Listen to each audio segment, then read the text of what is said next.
It's locked.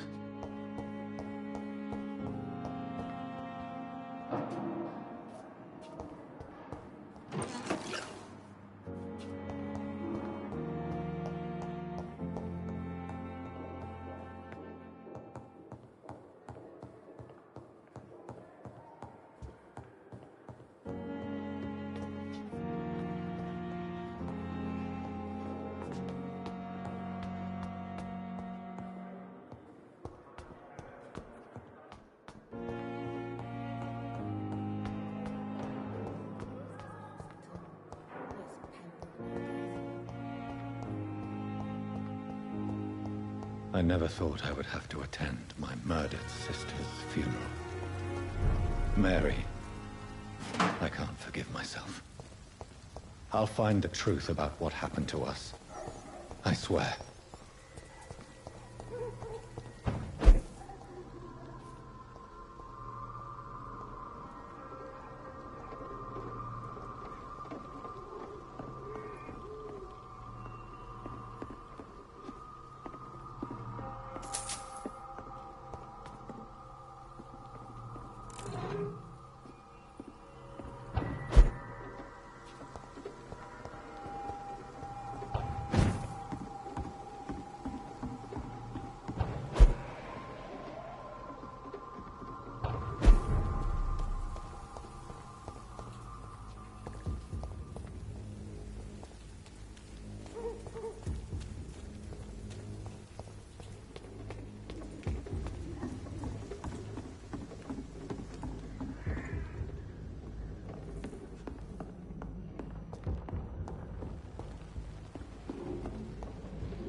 Dear sister, I don't know if I have the strength.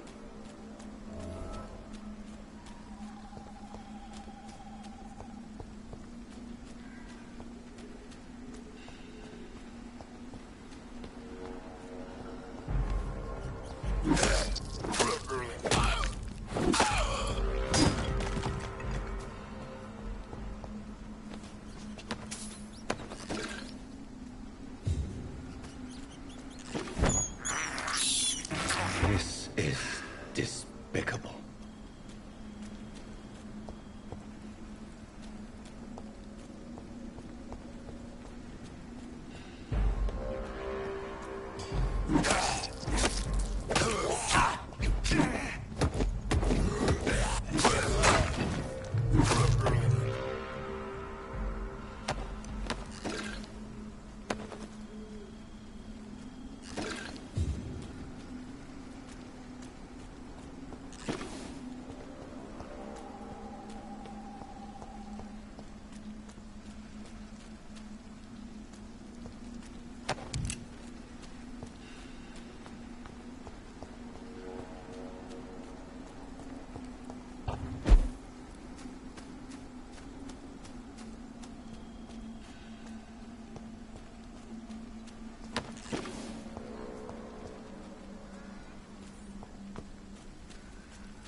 Since I can't reveal myself to my mother now, I must find a discreet spot to attend the ceremony.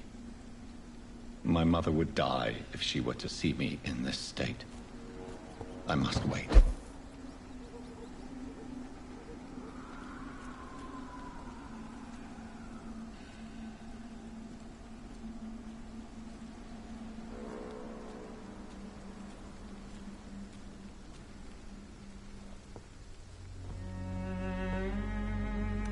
I am the resurrection and the life. He that believeth in me, though he were dead, yet shall he live. And whosoever liveth and believeth in me shall never die. We commend unto thy hands of mercy, most merciful Father, the soul of our sister departed, and we commit her body to the ground. Earth to earth, ashes to ashes, dust to dust.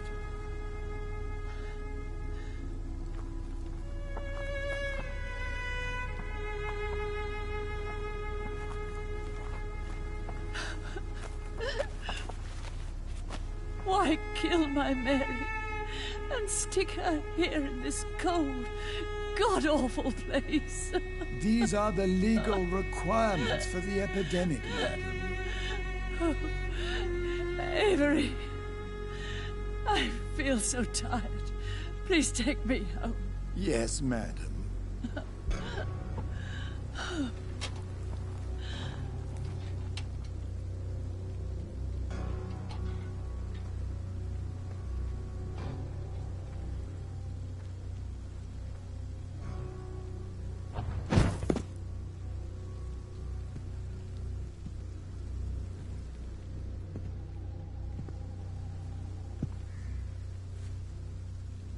Oh, Mary. What have I done?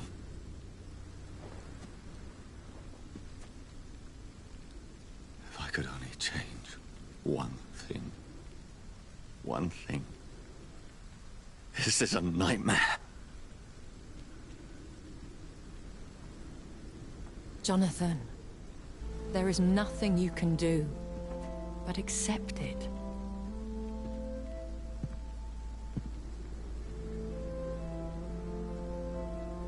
What brings you here? I thought you could use the company. I am so sorry for your loss, Jonathan.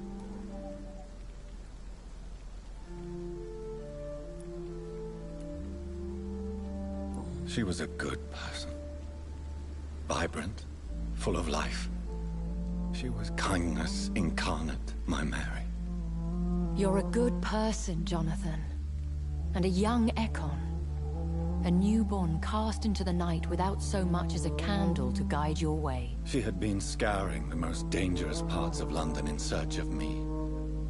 And it led to her death. Jonathan, don't. I still hear her last thoughts. They echo in my head. Her mind shattered, and it haunts me.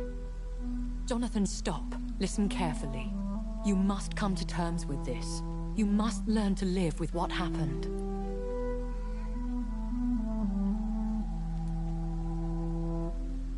I'm learning. Every night is a new lesson. What I am, what I must do to survive. But my sister, she shouldn't have suffered because of my weakness. Don't you see? You're doing the work of our enemies, feeding your remorse. We are weakest when we grieve, and the guilt blurs our senses. And so this is why you're here.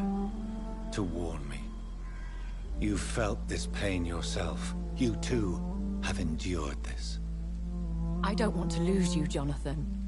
I've lost so many friends. Loved ones I cherished. Pray for Mary's forgiveness, if you must.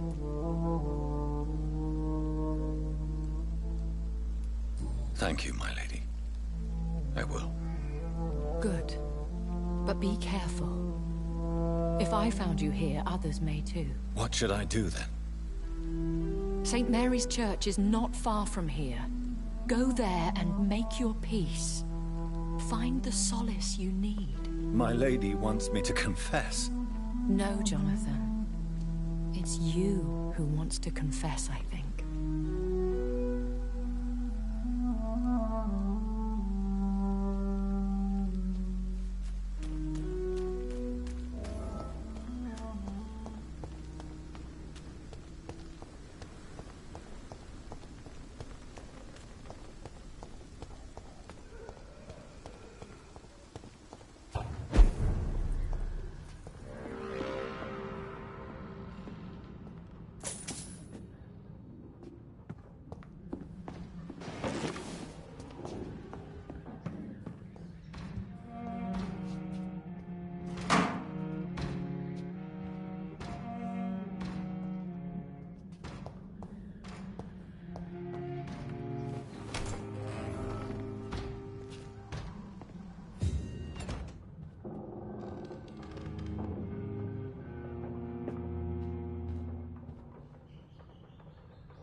And off to church he goes, a newborn seeking divine consent to lick the blood from the soft and pointy crown. Who are you? Make yourself known. Newborn, you reek of guilt and pointless compassion. Shed your skin, forget your old weaker self. What do you want from me?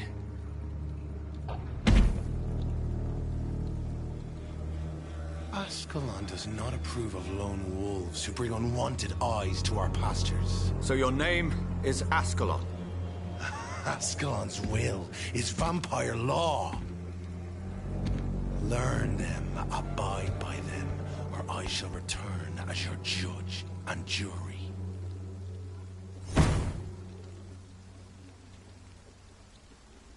These immortals try my patience with their plans and unsolicited counsel.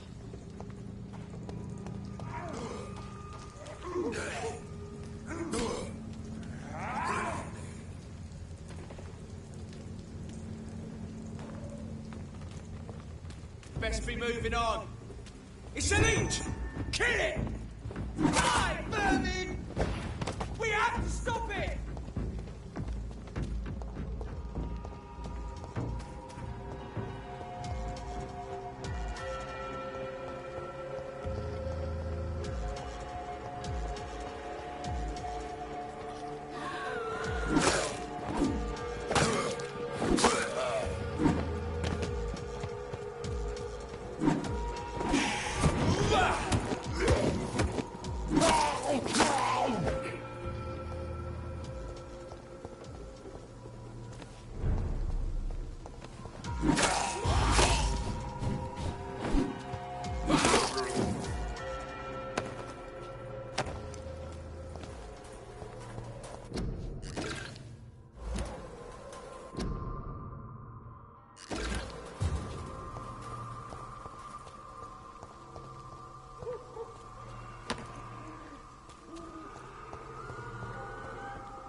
Yes?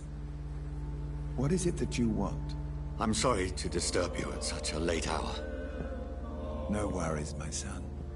I'm still quite awake, having just returned from a funeral. Yes, I know. I've forgotten what I wanted.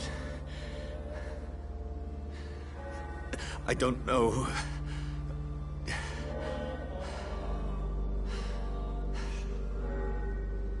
May I help you, child? You seem somewhat perturbed. I haven't the strength to cross the threshold. I wish to pray, to cleanse my soul. The church is shut by order of the bishop. But I'm still the vicar of St. Mary's, if that is any use to you, my son.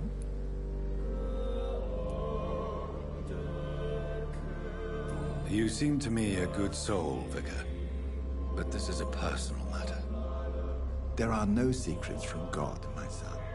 If your heart needs comfort, consider me your chapel. For I can be as silent as stone. I've words for one departed. They're not for living ears to hear. Your eyes burn with rage, yet I see the pain that lies beyond. I am here to lighten the burden of all God's creatures. Whatever you tell me is between us and the Lord. Very well, priest. As you seem quite adamant. Open your heart, my son. Tell me what burdens you. With whom do you wish to speak? She was my sister. You seem so troubled by the loss of this girl. What happened to her? It was an accident. A terrible, terrible accident. I see. And how are you feeling, my son?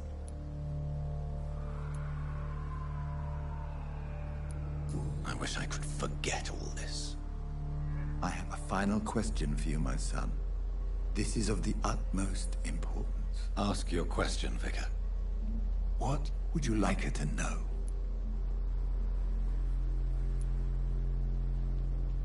I killed you. There's no excuse.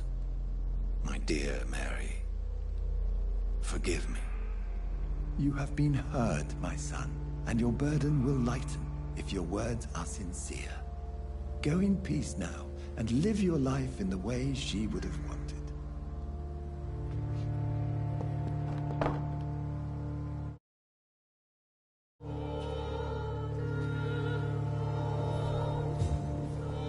Whatever happened on this dock is between my sister and I.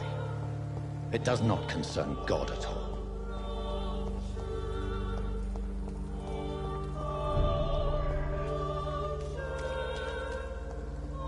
Ain't safe here for a gentleman.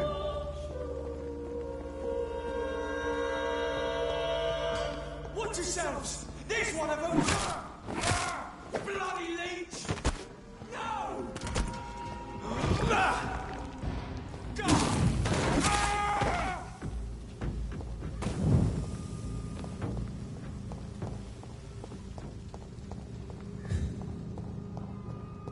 Consume you.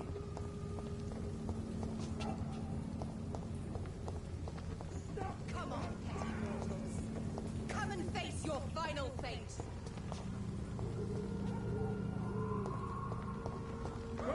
The mistress of the dark will drink your blood.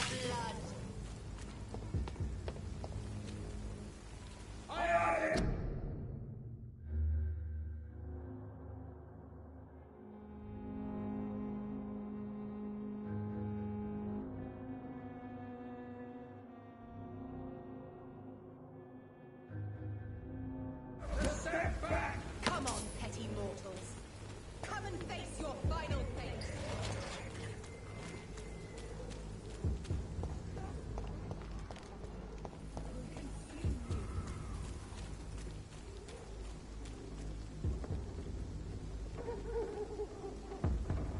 This is not the place for you, sir.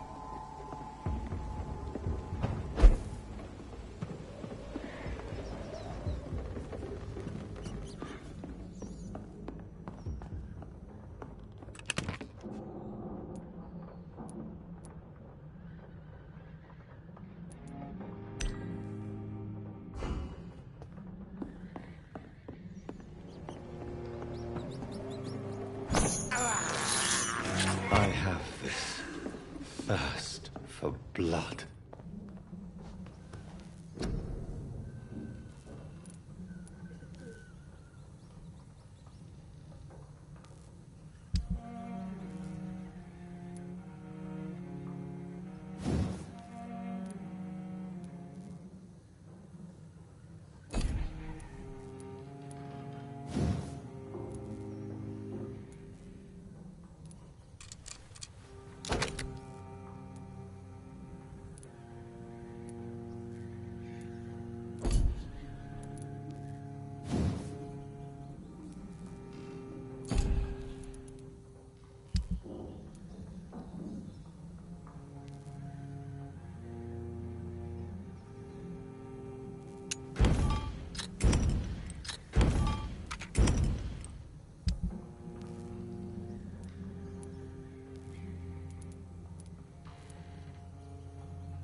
Believe I'm doing this. This is despicable.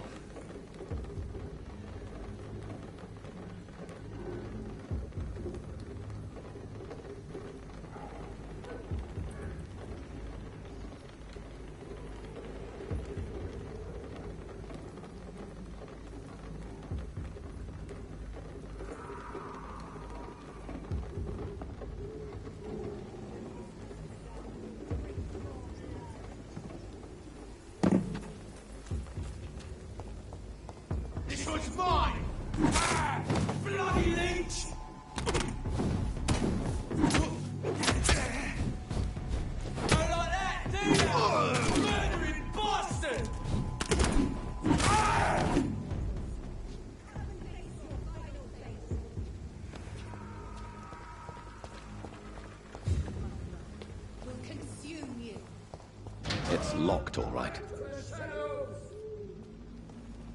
The Mistress of the Dark will drink your blood. I order to step back! Come on, petty mortals. Come and face your final fate.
The Mistress of the Dark will drink your blood.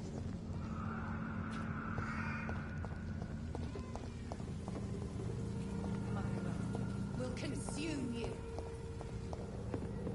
Come back to the shadows! Come on, petty mortals. Come and face your final fate. I order to step back! Will consume you.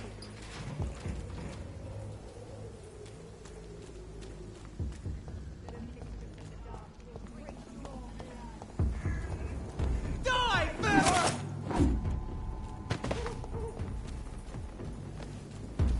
Over there! It's one of them! Over there! Oh, back to the hell that spawned you!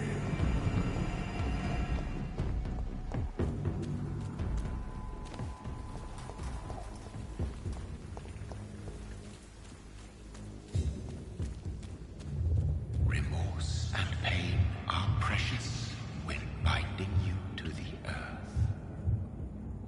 You. I remember you.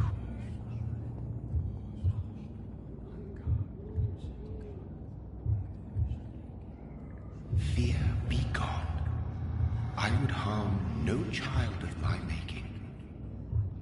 This is your doing. You made me. Made me this creature. What are you? I am the land. You are our champion.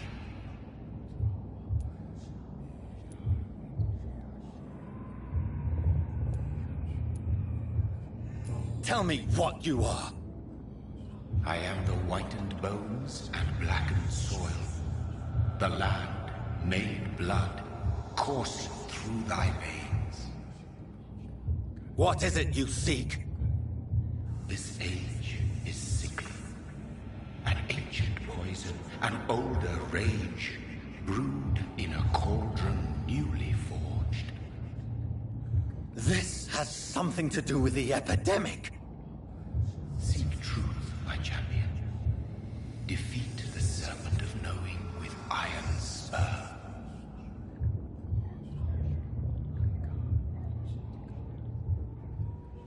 I've had enough of others making decisions for me, pretending to know how I should feel or behave.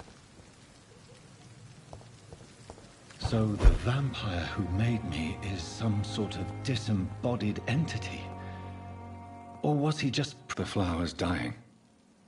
It needs water.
It's locked.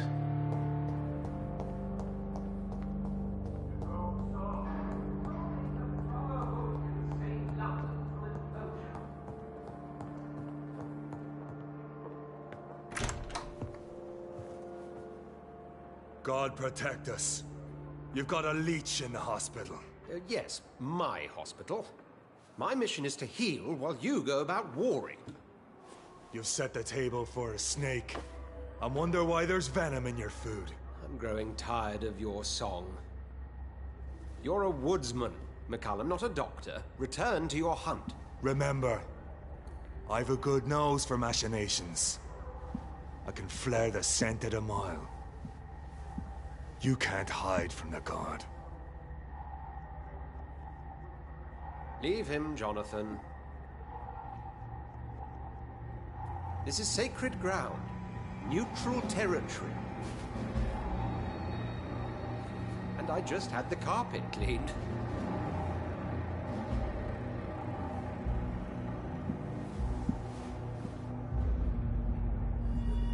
By the sacred stole, this is very bad news. Bad news indeed.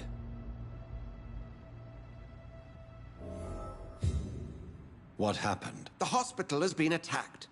We have injured patients, at least one dead and several missing. This has spiraled out of control. Even the most infirm are asking to be allowed to return home. We cannot have the people lose faith in this institution. This hospital is their only hope. Of course, you're right. But we cannot afford a public scandal. It would ruin us. We must restore order, and quickly. You mentioned a dead patient. Who is he? She, Jonathan. She was Miss Harriet Jones. I found her room like a slaughterhouse. Blood everywhere. The duty nurse is taking care of the mess.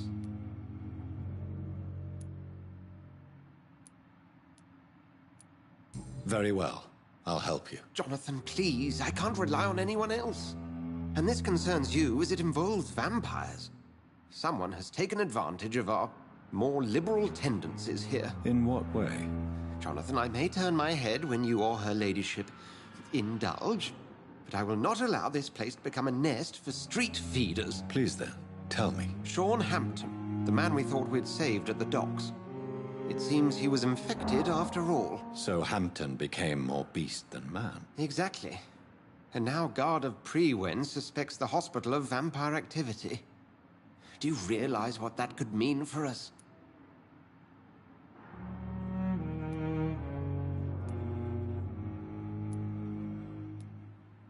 Rest assured, I will protect you and your staff. McCallum is a fanatic.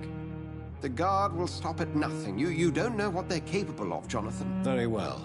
Since I brought Mr. Hampton here, I will put an end to this.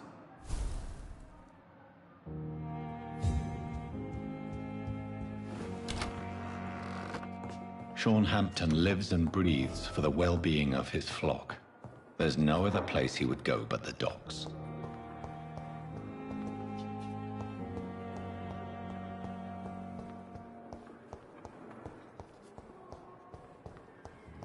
What on earth happened here?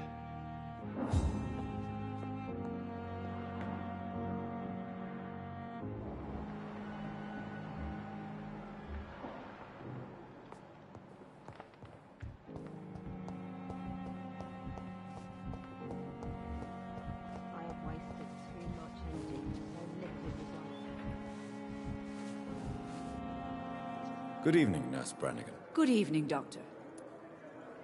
Do you require medical assistance, nurse? I will be fine, as soon as I can get some sleep.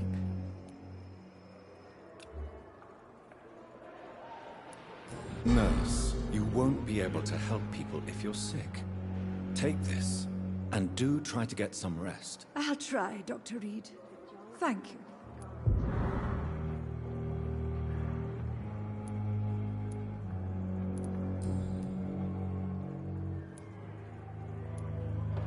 Why does Dr. Tippett claim you're the main reason he keeps working, despite his fatigue? If it wasn't for him, I probably would have left the Pembroke years ago. Dr. Tippett does not think of you as just a nurse anymore, does he? If you're suggesting he's not taking my gender into consideration when it comes to medical practice and knowledge, I really hope he doesn't.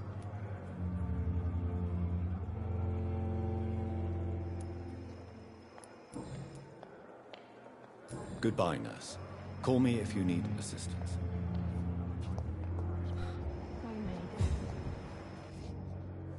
Good evening, Nurse Hawkins. Good evening, Dr. Reed. Do you need medical help yourself, nurse? I'm afraid I've contracted some illness, Dr. Reed. Not under my watch, nurse. Take this. You'll feel better. Thank you, Dr. Reed.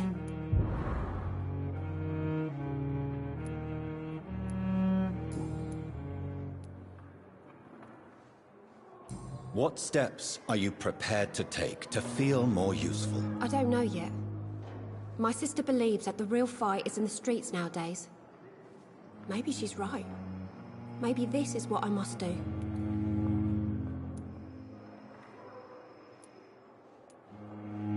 If you feel that saving lives is not useful enough, perhaps it means that you've lost faith. On the contrary, my faith has never been stronger. Maybe we are all just too proud to face up to the fact that science cannot compete with God.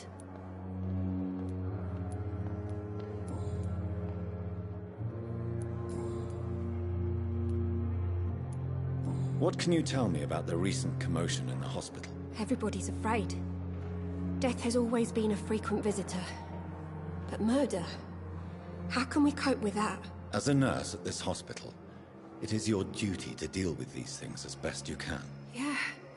Until it's my turn to have blood spread all over the walls. I entered the room first, Dr. Reed. I've seen what that monster did to the woman. Goodbye, Nurse Hawkins.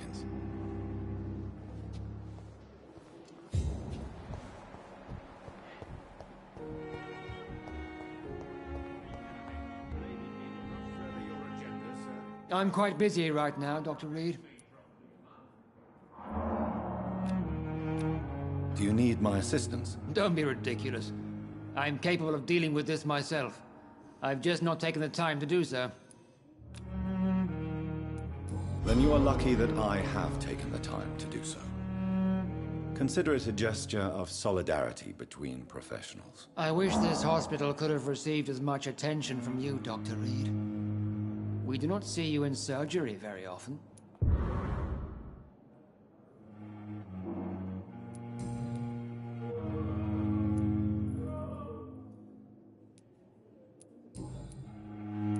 Thank you for your time. We'll talk later.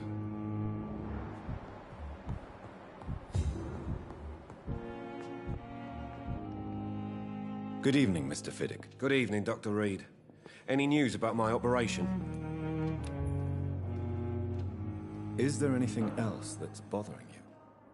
Can I help in any way? Really? Why has no one else asked me that since I got here? I thought I was in a hospital. Unfortunately, you are not the only person who needs help. And complaining about it won't do you any good. Well, perhaps you're right, Dr. Reed. I'm sure if me missus was still alive, she wouldn't be happy with me going on like this.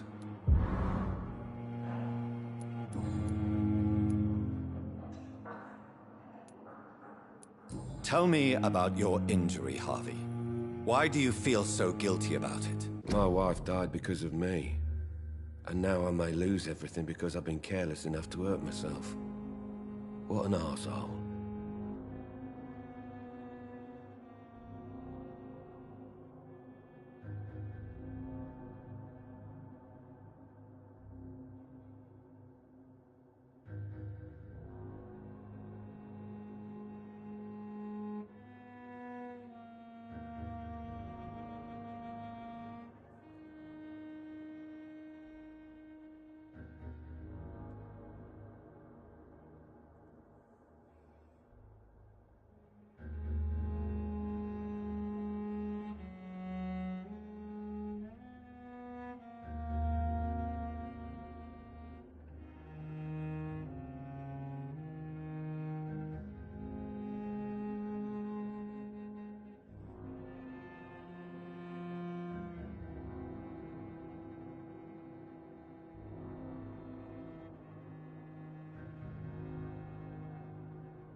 Goodbye for now, Mr. Fiddick. I'll see you later.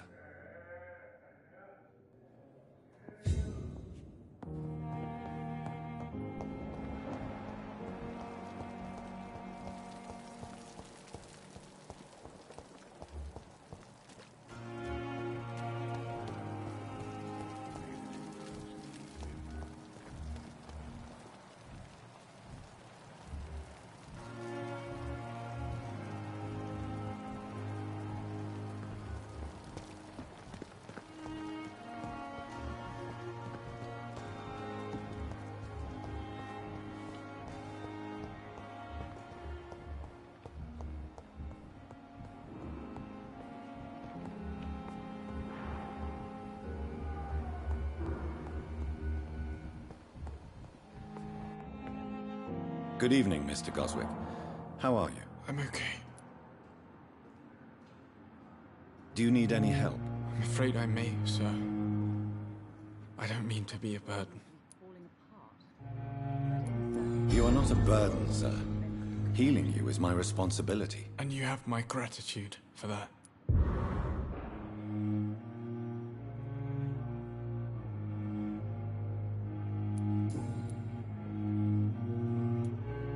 Tell me about yourself, Mr. Goswick. I don't want to talk, Doctor. I have to go now, sir. But don't hesitate to contact me if you need any help.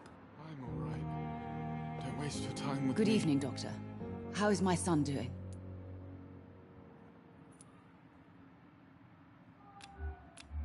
Do you require medical attention as well, Mrs. Goswick? Do you know you're the only one who's asked me this? No, I don't feel well, actually. Despite what you think about this place, I can tell you with absolute certainty, taking this will help you recover. Well, at least your reputation seems well deserved. Unfortunately, I can't say the same for this hospital.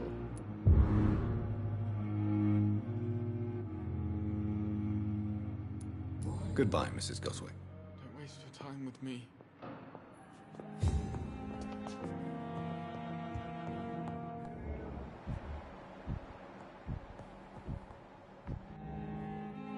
Good evening, Dr. Strickland. And good evening to you, Dr. Reed. Can I be of any help? Do you need my medical attention, dear colleague? You don't have to worry about me, Dr. Reed. I am here to assist you, not to be a burden.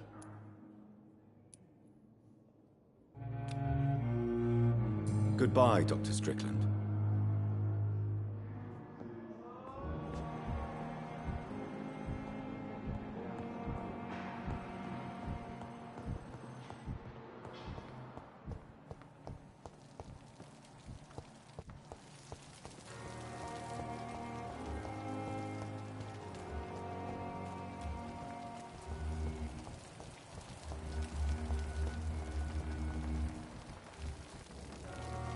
Good evening, Milton. Good evening, Doctor. Still trying to save lives? Do you need any medical help, Milton? I'm afraid I do. Like everyone in this hospital. It's a sad state of affairs when even the hospital workers are worried about disease.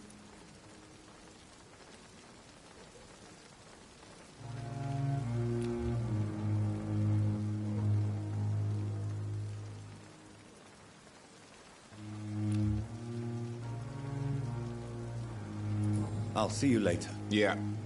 I'm sure you say the same thing to everyone in town. Goodbye, Milton.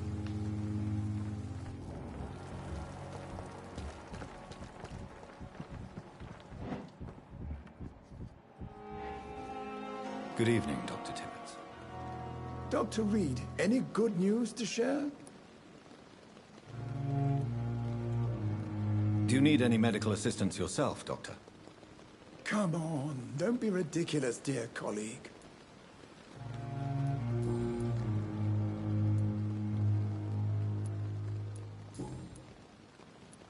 Goodbye, Dr. Tibbets.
Good evening, Milton. Good evening, Doctor. Still trying to save lives? Do you need any medical help, Milton? I'm afraid I do. Like everyone in this hospital. It's a sad state of affairs when even the hospital workers are worried about disease. Our job brings us into contact with all kinds of infections, Milton. There's no shame in being ill while you're in a hospital. That's easy for you to say, Doctor. I get the feeling you don't fall sick often. And thanks, anyway.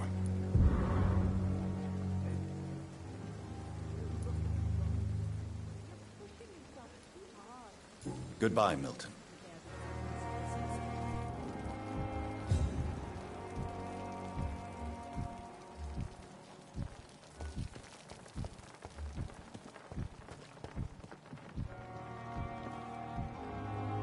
Oh, Jonathan. I cannot believe my eyes. Poor woman. Butchered by some savage scowl.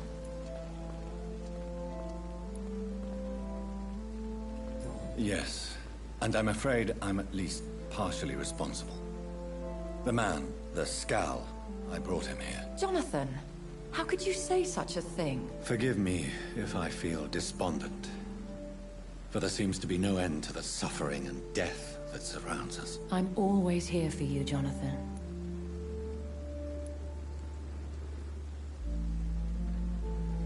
I have experienced a certain difficulty when faced with holy symbols or trying to enter religious buildings. Have you? Now that's quite a question.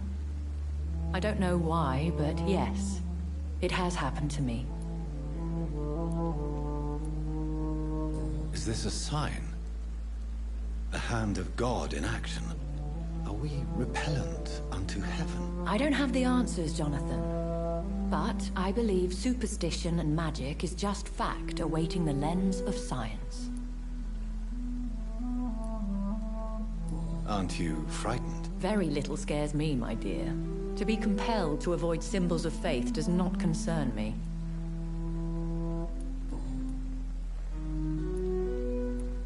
Have you embraced this woman, like the other patient, this Mr. Renfield? Her name was Amelia. And no, I did not kill her. I vowed a very long time ago that I would never take another life, unless they ask.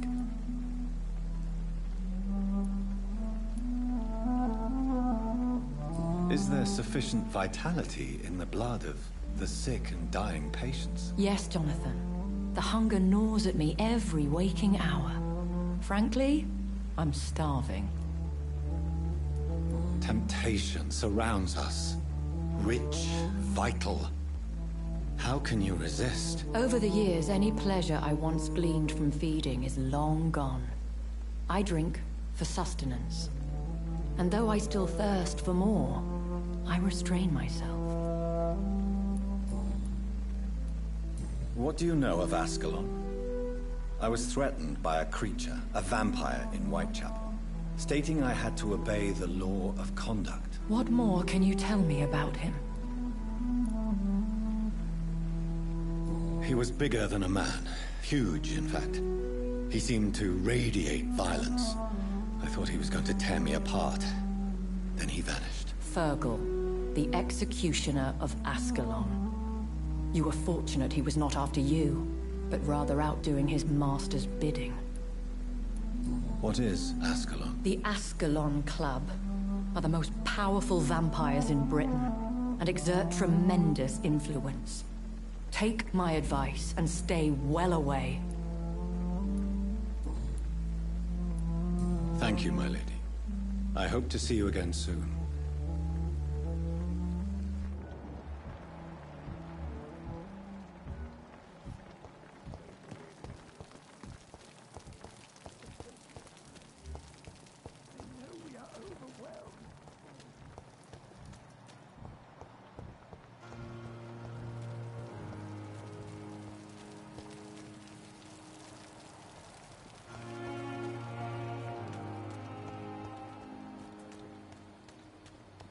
It seems the Prewin are redoubling their patrols in the district. I must be more careful. Fear no evil. We do the Lord's work here. I cannot enter.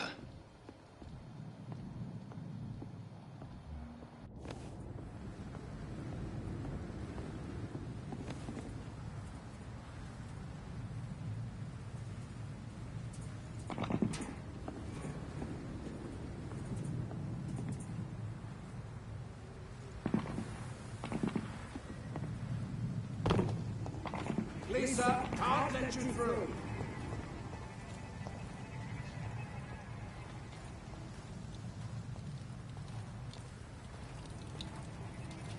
Sorry, sir. No admittance. We do the Lord's work here. Shut! Step away! Burn it, boys!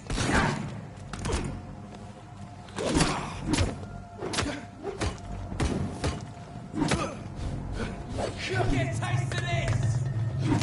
Watch it! It's a killer! Over there! There's one of them vermin!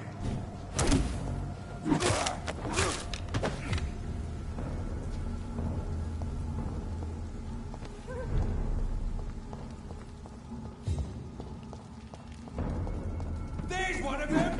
Watch yourselves!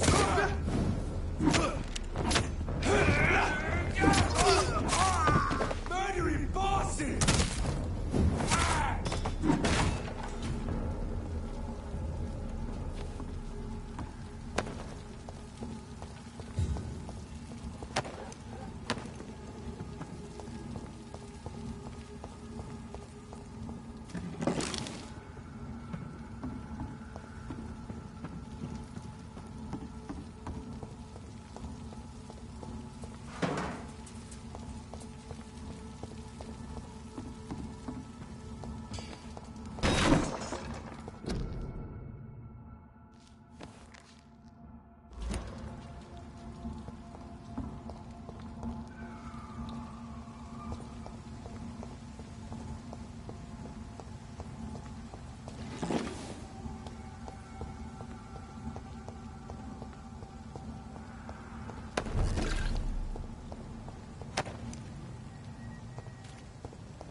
It ain't human! Kill it!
This is an impressive knife.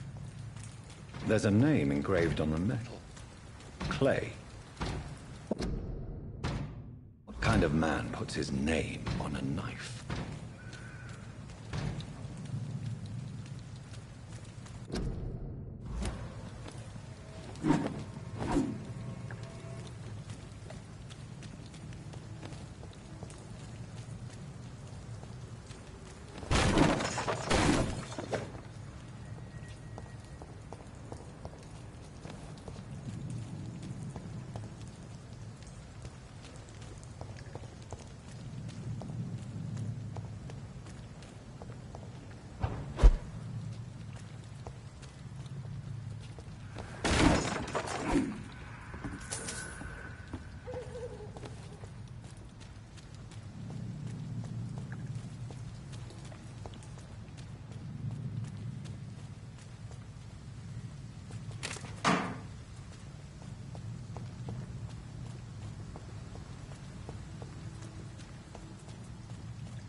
Good evening, sir. Who the fuck are you? Don't you see I'm busy here? Dr. Jonathan Reed, that's who I am. And who are you? Ah, some fancy gentleman we've got here. Clear off. We don't want strangers on our streets. So you won't tell me your name, then? The name is Booth Digby. Maybe I'll ask my boys to break one or two of your bones, just so you remember it. Do you know where I can find Sean Hampton? I need to talk to him. The sad saint. Why on earth do you want to talk to him? He was one of my patients at the Pembroke Hospital. Oh, yeah. I heard the poor bastard had been abducted by some cunt. You better ask Tom Watts. He knows Sean Hampton well. Do you need medical help, sir? I feel fine, Dr. Reed.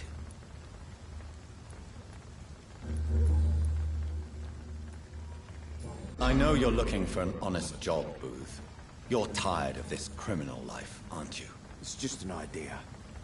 Edwina loves to run things so much. You can never really leave the gang. Wet boys for life, you know.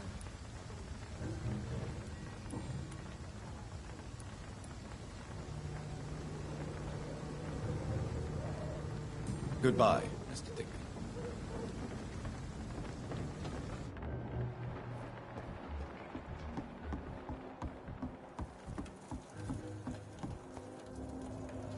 Good evening, miss. I am Dr. Reed. May I ask you a few questions? Who are you? What do you want? As I just told you, I'm a doctor. From the Pembroke Hospital, actually. The Pembroke Hospital, you say? I don't have any money for you leeches. I'm not here for charity, Miss... Miss Edwina Cox. So what do you want then? Fancy buying something from me, maybe? I'm looking for Mr. Sean Hampton. Do you know where I could find him? The sad saint? I heard he was mugged or something. Yes, he was. But he left hospital recently. You don't say. Well, I suppose it's good news for the homeless and the useless. Ask them, they must know something.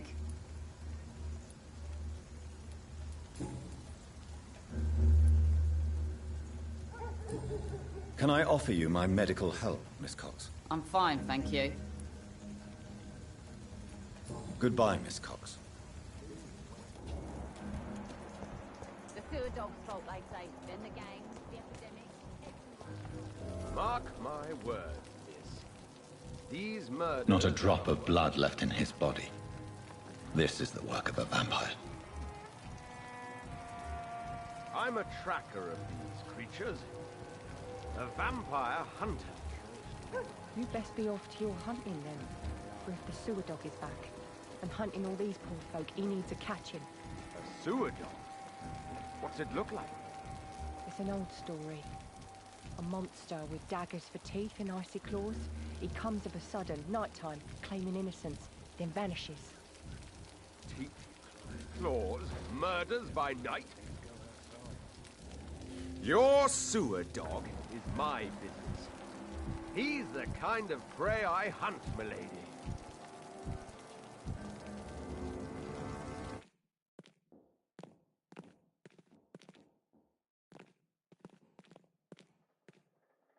Times like these, a good drink's just as likely to cause a problem as to solve one. Good evening, sir. Have you witnessed any suspicious activity or strange events recently? And what do you define as a strange event? More to the point, who are you? My name is Ichabod Throgmorton, vampire hunter extraordinaire and warden of the East End. A vampire hunter? Really? I know what you're thinking. I'm just another lunatic howling at the moon, but I'm not. The bloodsuckers exist, and they're close. Mr. Throgmorton, I'm Dr. Jonathan Reed. I'd like to hear more about these vampires you're hunting. A man of science? Well, I'll be glad to enlighten you. Do you need my medical attention, sir? I appreciate your concern, but I'm perfectly fine, thank you. I'm looking for Sean Hampton. Can you help me, Mr. Throgmorton? The sad saint? He should be at his night asylum at this hour, but I cannot tell you how to find it, sorry. Really? Why is that? It's nothing personal, Doctor. I'm sure your intentions are good, but people who sleep there... They have plenty of reasons to hide. Maybe at least you can tell me who could help me find him. Tell you what, go and chat with Tom Watts. He's a bartender and good judge of character. If he talks to you, then it's fine by me. I could make you tell me, but I respect your refusal. You really believe Sean is a saint, don't you? All I will say is this. Gossip has it that when he was a child, he was molested. By a priest of all people. Funny thing is, though, it only strengthened his faith.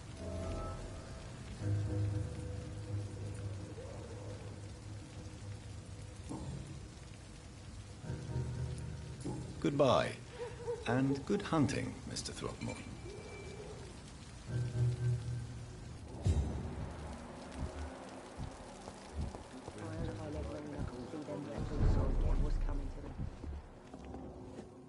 Good evening, Tom. Good evening, sir.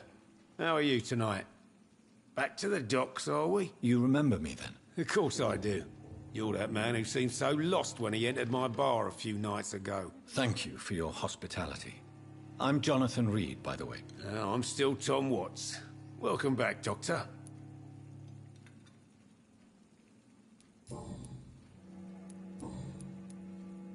Do you need any help? I'm all right, Dr. Reed.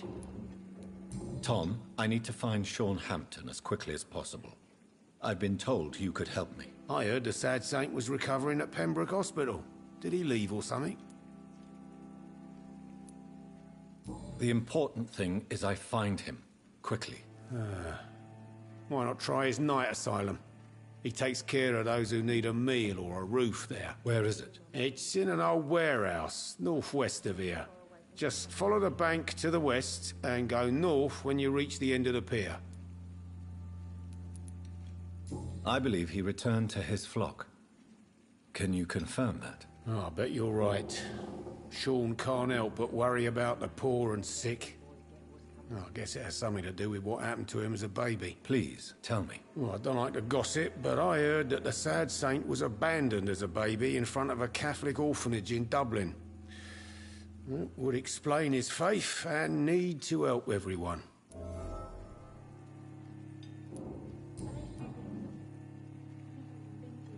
Goodbye, Mr. Watts.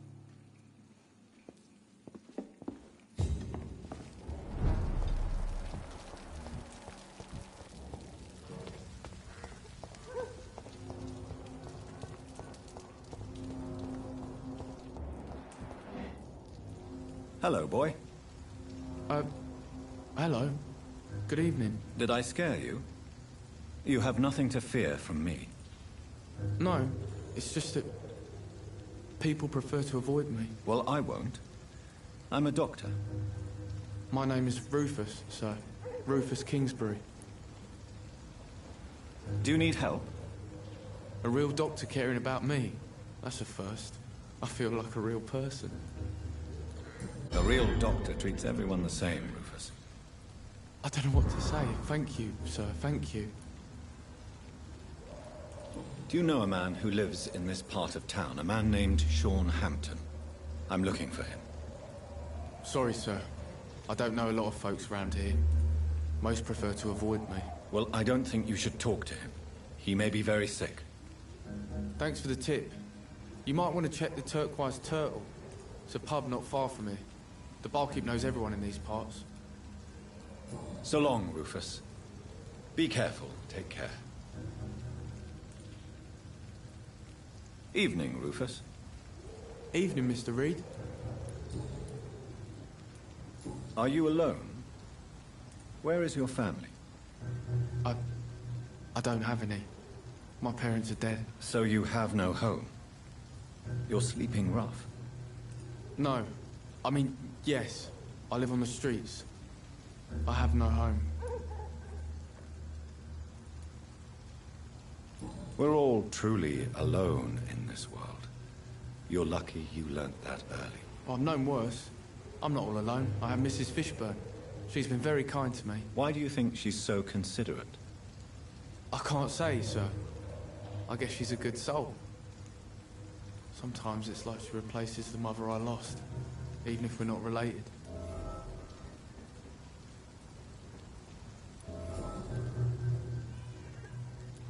So long, Rufus. Be careful. Take care.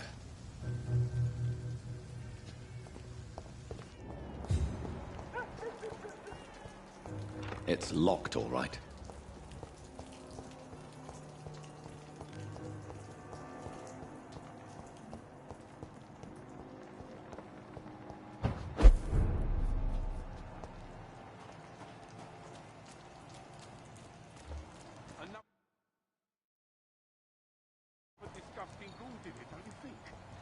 Seems like the guard at Pre-1 is on Sean Hampton's trail, too.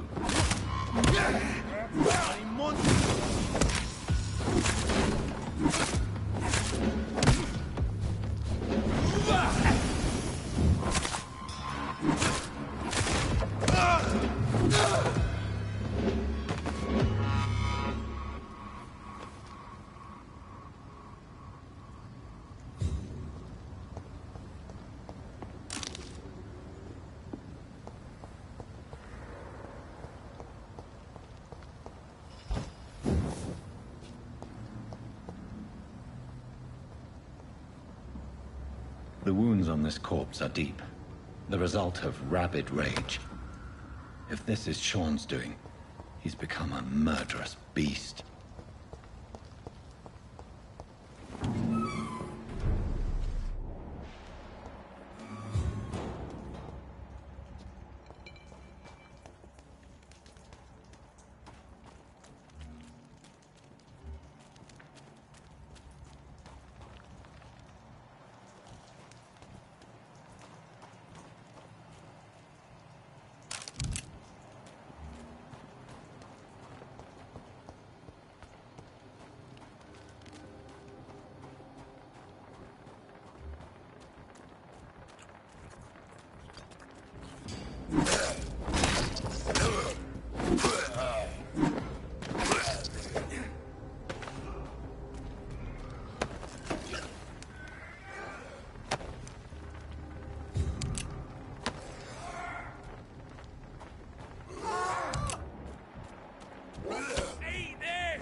Over there! There's one of them!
Good evening, miss. I'm Dr. Jonathan Reed. May I have your attention for a minute? Good evening, sir. My name is Giselle Paxton.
But I don't have time for men like you. Have we met before? No. But I just need to look at your fancy clothes to know that you must be desperate to visit the docks at night. That's quite judgmental of you. Sir, I've led enough strikes when I had a job to identify you as an enemy of the working class.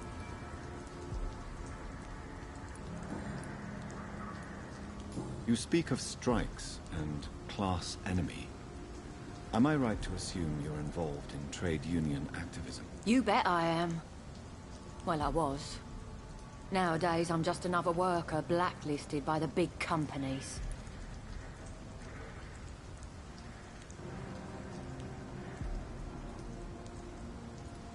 You lost your job because of your beliefs. Those bastards really hate a worker who refuses slave wages and unsafe conditions, especially when it's a woman. Isn't the whole point of trade unions to help workers in need? Why don't they support you? A few nights back, I lost the money my companions had asked me to hide. With me and my sister being penniless, they thought I stole it. What really happened? I drank too much that night. Strange men saw me count the money in that bar. Some sort of militia in uniform. I'm sure they robbed me. Do you need medical help, Miss Paxton? No, thank you. I'm looking for Sean Hampton. Can you help me? What is it you want? Does he owe you money? Has he displeased your Royal Highness? I'm no snitch, Mr. Fancy Pants. Well, I'll leave you for now. Goodbye, Miss Paxton.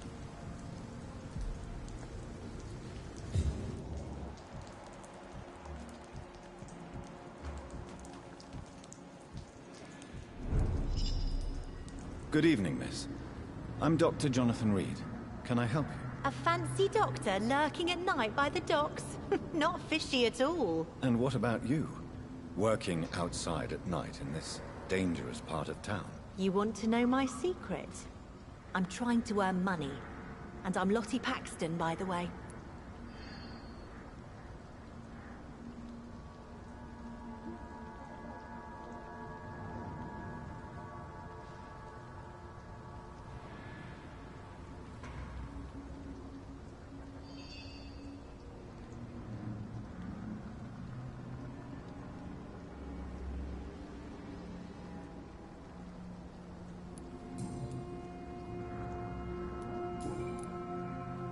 I'm looking for Sean Hampton.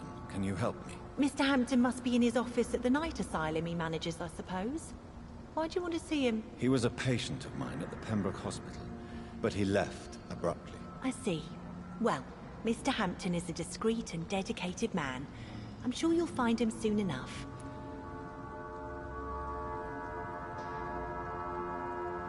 Do you need my medical attention, Miss Paxton? I'm fine, Dr. Reed. Keep your medicine for those who need it. Goodbye, Miss Paxton.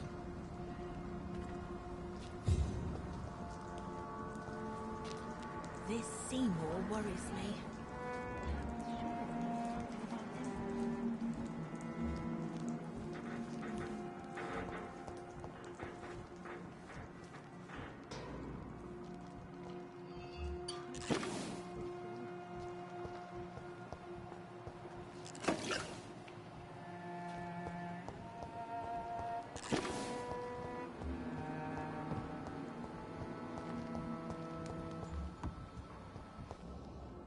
Why the long face, Doctor?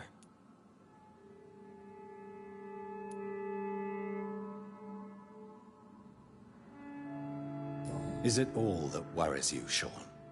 My long face? Really? This is a blessing for me, to become a Skal. Immortality gives me more time and energy, if truth be known, to run a shelter. What more could I want? Since you left Pembroke, the amount of blood that has been shed, it's hard to believe you, Sean. Ask what you will. As the Lord is my shepherd, I will not speak a lie to you. Why did you kill Miss Jones at the Pembroke Hospital? Killed old Harriet? You must be mad, Doctor. Why would I do such a thing? People have been murdered. I've seen the blood.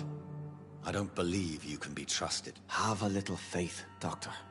If you will follow, I will guide you to the light. How do you plan to do that? Take this key of the old sewers.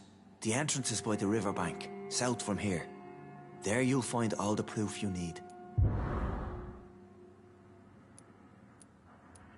Very well. You have definitely intrigued me. I hope you're right, Sean. I'll be here when you return. If you still think I'm a threat then, well, I'll surrender myself to your judgment.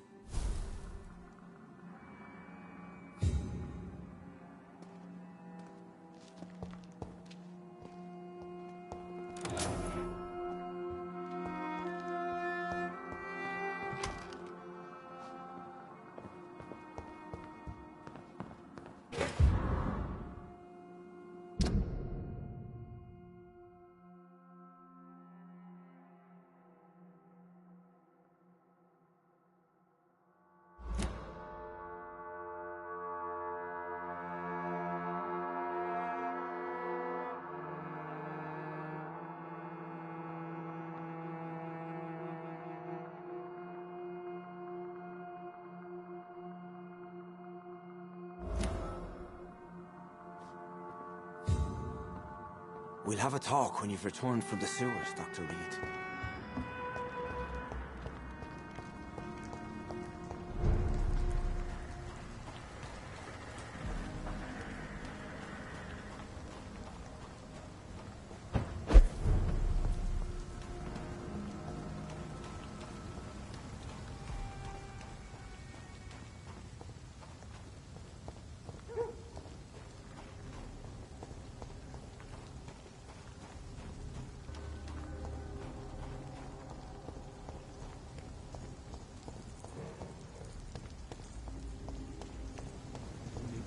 This could be the public house Giselle Paxton mentioned. I should investigate further.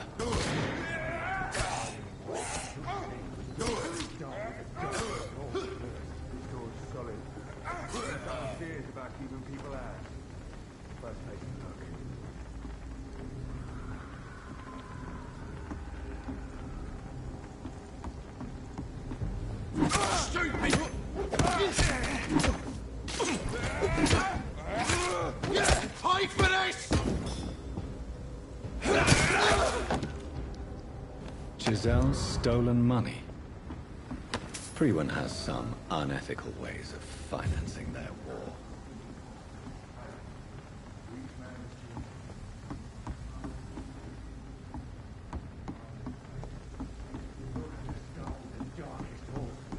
This door is solid.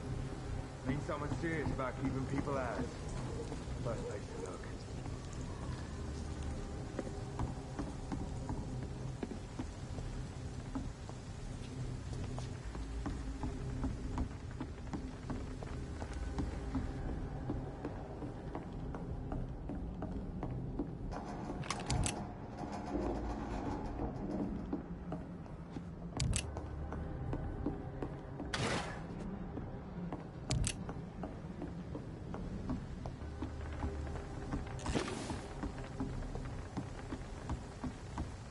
Die, vermin!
It's locked.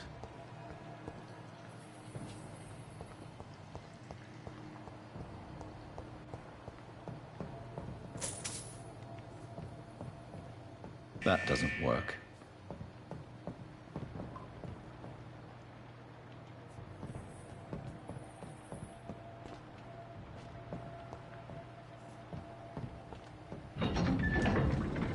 So that's it. These wheels control the water level.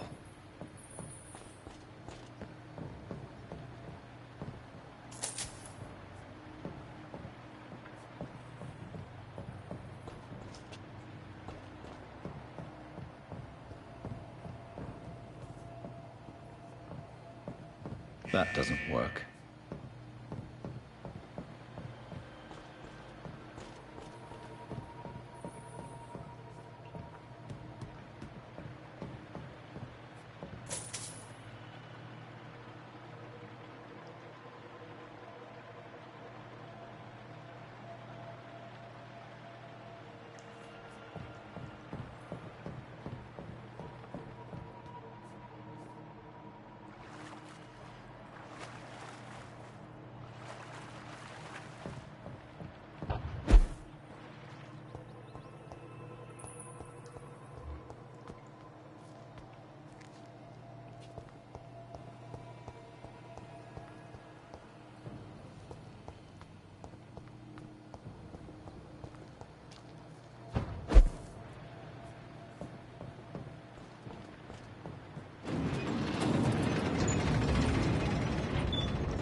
That doesn't work.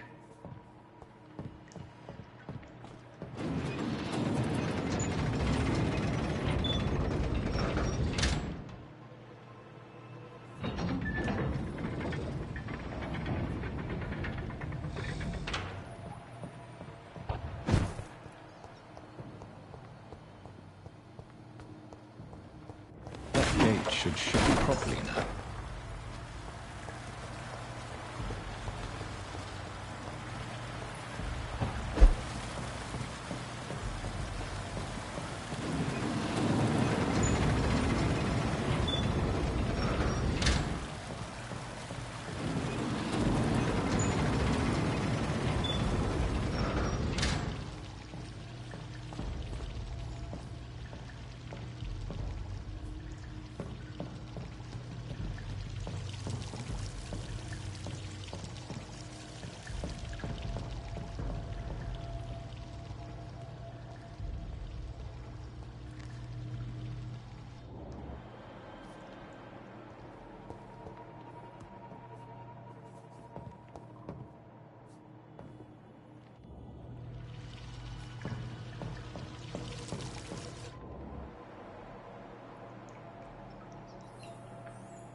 It's locked, all right.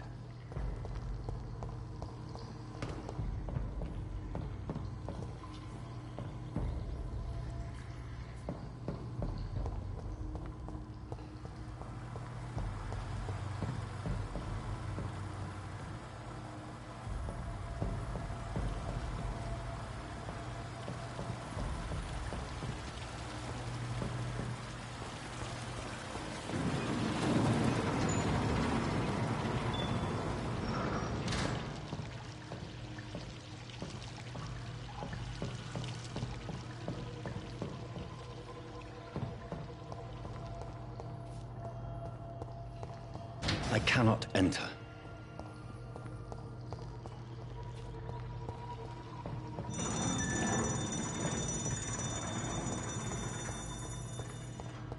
It's locked, all right.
I have this thirst for blood. I can't believe I'm doing this.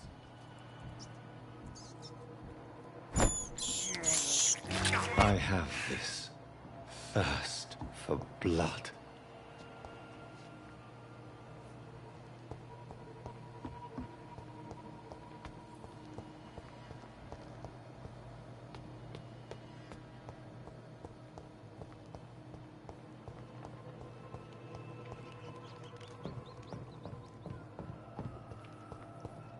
It's locked.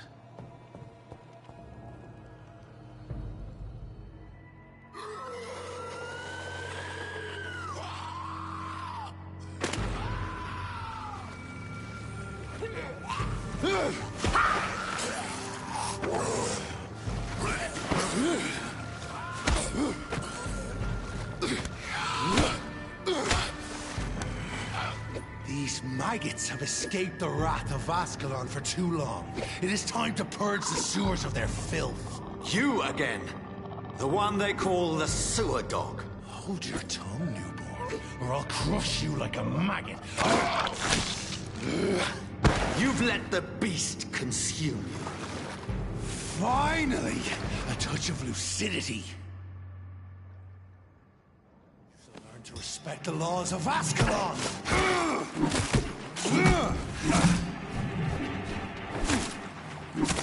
Once you vanished, I'll slaughter the scalds while singing your name!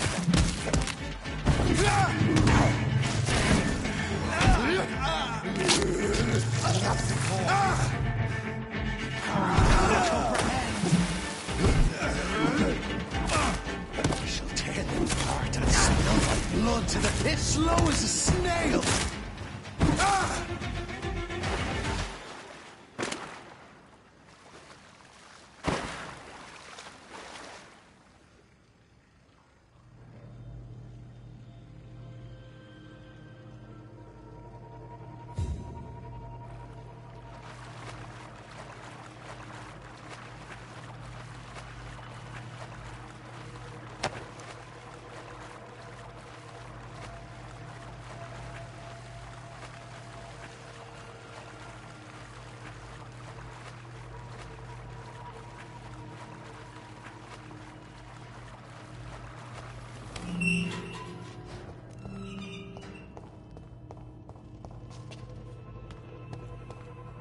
At least one Skal escaped Virgil's wrath.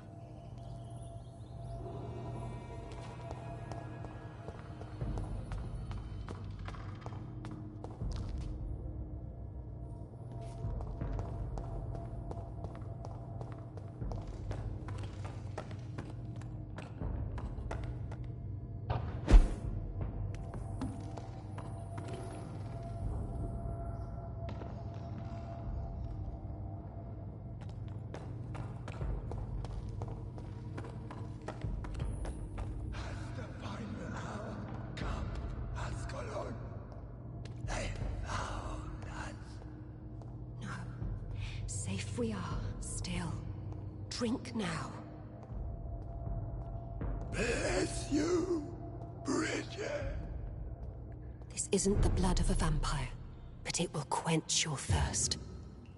This is our domain, not yours. You've been warned. Wait, I saved you from this creature. That must count for something. Thank you. Now go. Go back to the streets and houses. There is no love lost between us, vampire. But thank you. Please, who are you? I sense your sadness. If you must know, they call me Old Bridget. And this shelter is where we live. I'm Jonathan Reed. I'm a newborn Ekon. I'm afraid I'm not sure what's going on. I shall not bend a knee, young Ekon, but I sense your pain.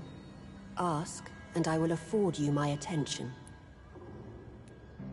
So is it you that Sean Hampton sent me to find? Perhaps.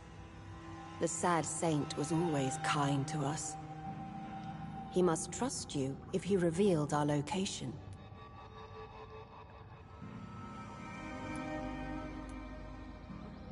The guard of Prewan is hunting him. He is suspected of murder. The Scars have always been hunted by humans and vampires alike. I teach them how to survive against the odds. Sean killed a patient of mine. And that's just one of the murders he's being hunted for. If you refer to Harriet, she is now among us and under our protection. Harriet Jones is alive. That's it. That's the proof Sean wanted me to find. I must talk to her. No. Harriet is not alive. But you can speak to her. I must warn you. She is fragile and may not receive you warmly. I don't understand. She is filled with bile and hate. Her mind is sharp as a tack, but her body is so weak. I've never seen its like before. She is resting in a room on the far right of this hideout. Thank you. I will bear that in mind.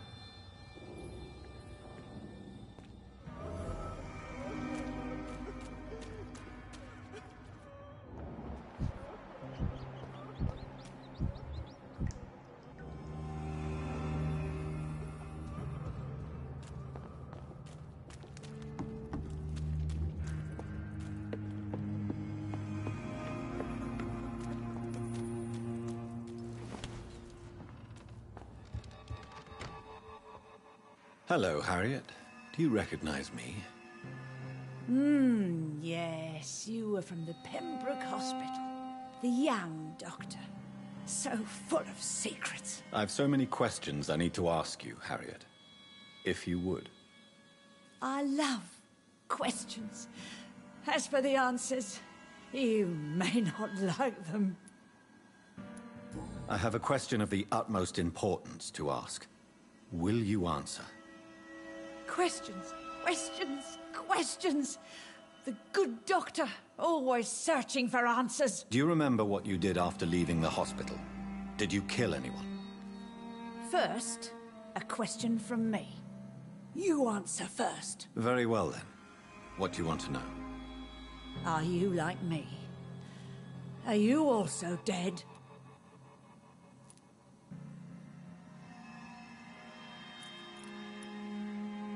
We are not dead, Harriet. Death no longer pertains to us. We are different. I like what I am. I truly do. I relish the pain that courses through me. I know you fled the hospital with Sean Hampton. Did you or Sean kill anyone in your flight? Anyone? Try and remember. I will not lie. I wanted blood, and I wanted revenge, and Sean pulled me from it, brought me here instead. But the shadows heard my prayers. The shadows killed that bastard. Shadows? Tell me what you saw.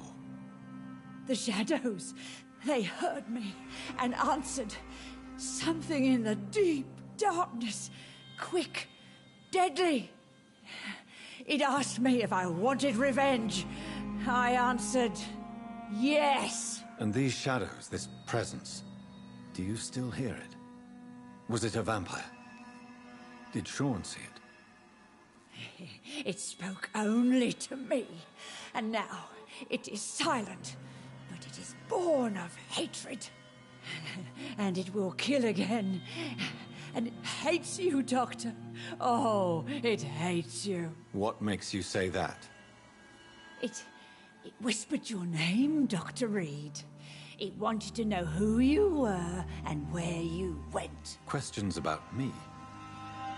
What did you say? Nothing, Doctor. I said nothing. There was nothing it didn't already know. Oh, I'm tired now. Let me rest.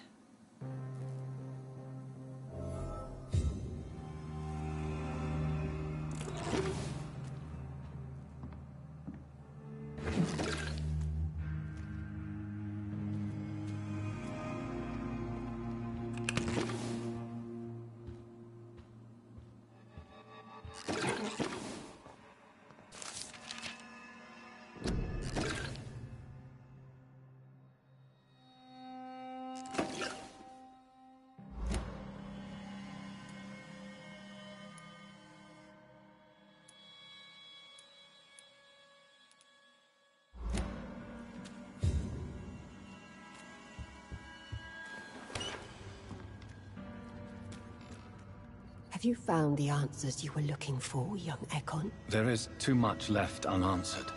So many questions. Get to know us, spend time with us, and I may be willing to answer more questions. What manner of creature is Harriet? She is different from everyone else. I really don't know. I'm not even certain she's a skull. I've no idea as to what blood made her. What is a skull, in fact, in your honest opinion? The progeny of a vampire, disavowed by her maker. Perhaps a fruitless branch of a noble tree. A word used to enslave us. I cannot say. You mentioned that vampire blood has tremendous potency.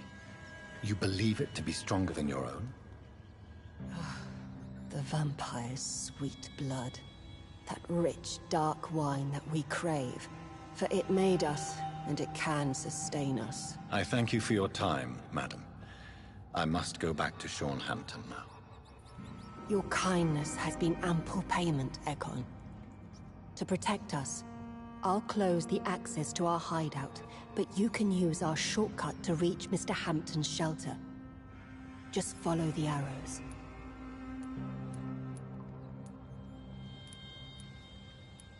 Thank you, old Bridget. I hope we'll meet again.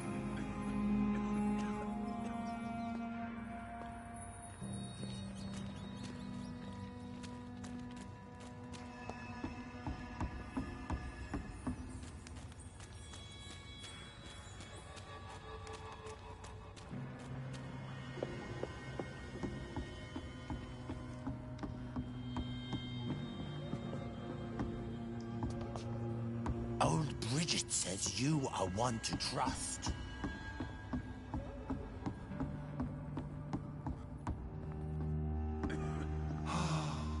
Ascalon has stalked us for ages upon ages.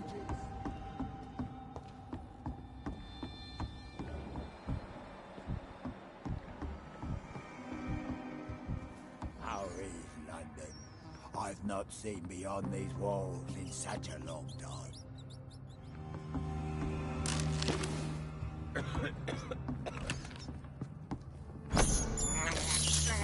I can't believe I'm doing this.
cannot enter.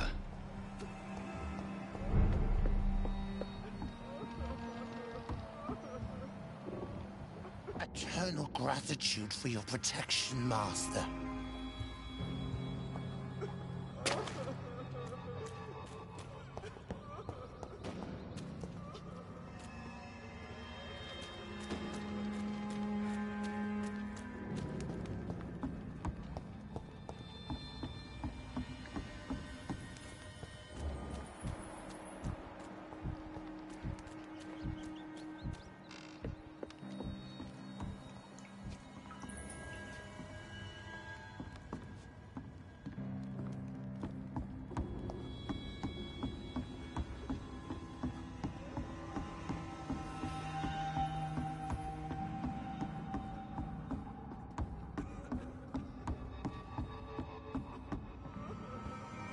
Old Bridget says you are one to trust.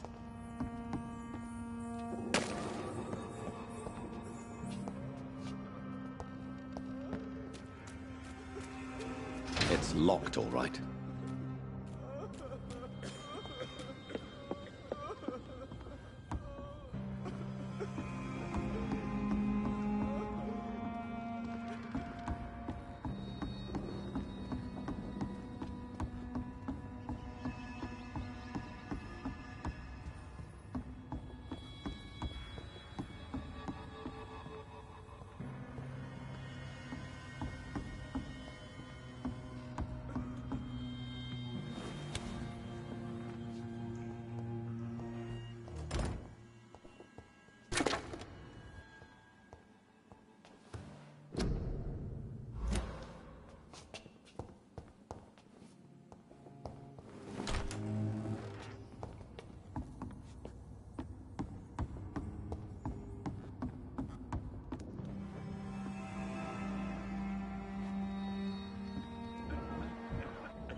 It's locked, all right.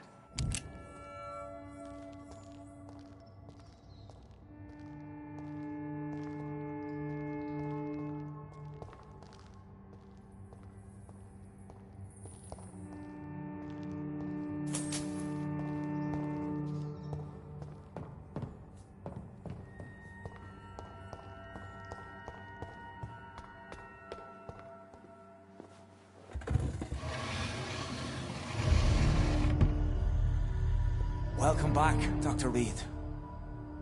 Would you like to take communion with me now? Sean, are you eating raw flesh? It is the sacred flesh of the mortal lamb. Our Lord's bountiful transmutation for the sustenance of his believers.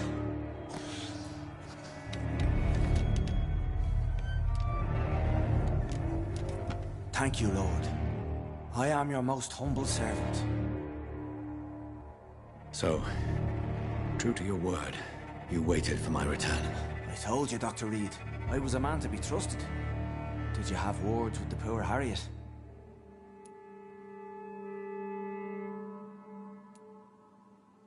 You make no distinction between the living and the scars, do you? We are God's children, Dr. Reed. One and all.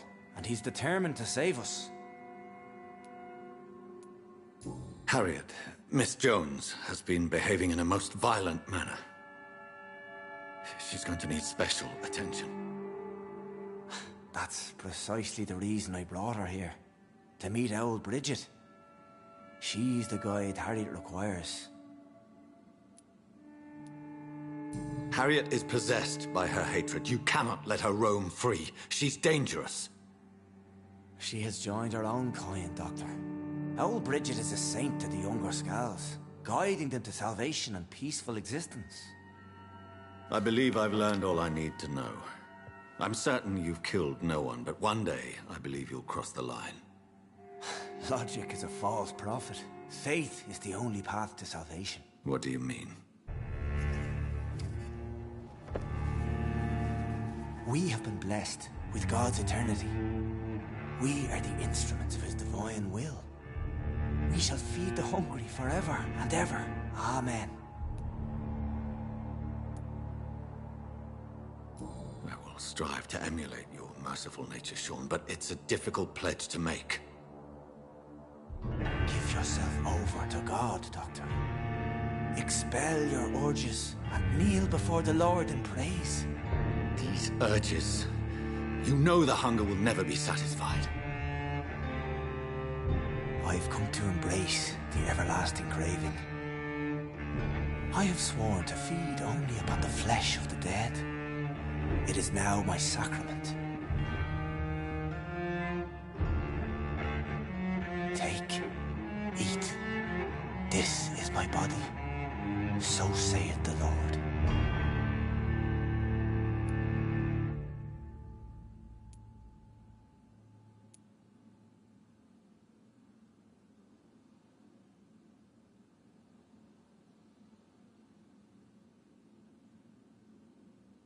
My discoveries. Vampire blood would enhance your metabolism, perhaps even heal you. If what old Bridget says is true, I'll give you some of mine. I'd rather not. It would be extremely awkward. You have no choice, Sean. It's the only way to protect your cheptel, those still amongst the living. No, Dr. Reed. God made me this way. Who am I to disobey his will? You believe that God's plan was for you to be abandoned at birth? The Lord works in mysterious ways. I can't imagine God intended for you to be molested by a priest in an orphanage. Drink, friend. No. I said kneel and drink. Now.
Another corpse thrown in the streets.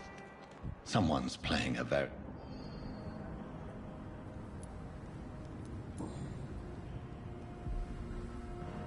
I know this brooch. This is my mother's. A birthday gift from father.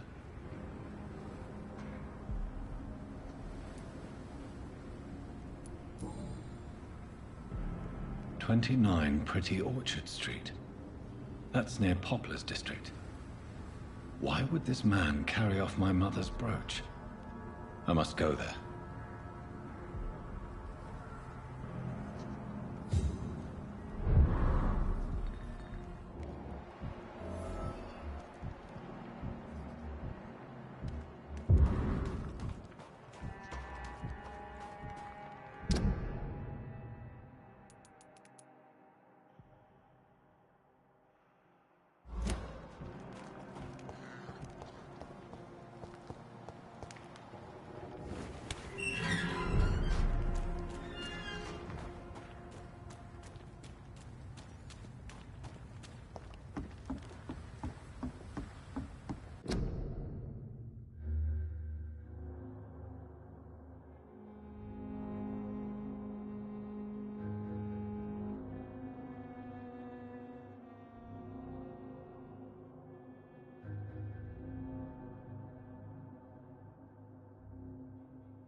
place for a gentleman.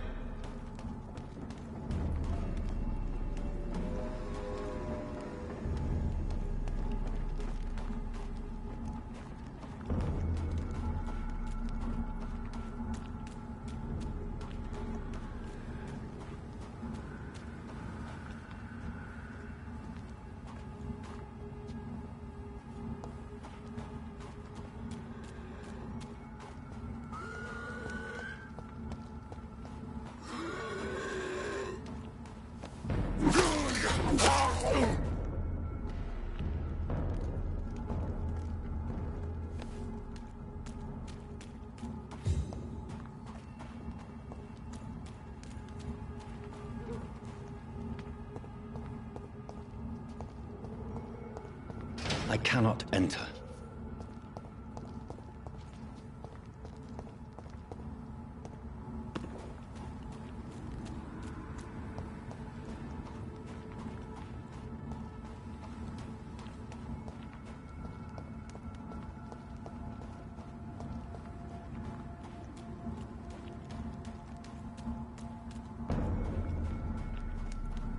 There's safer places to be than here.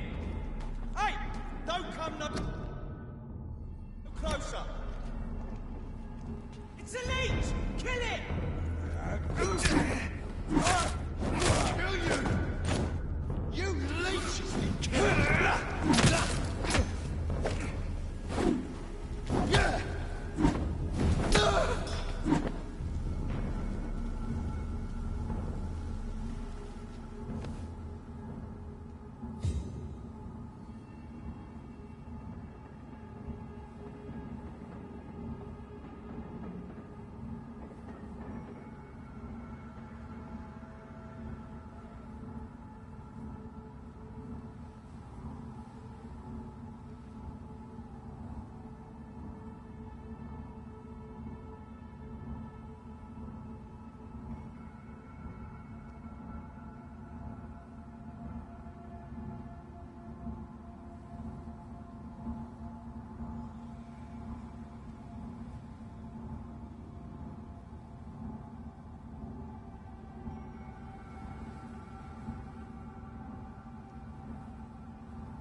lively! It's on to us!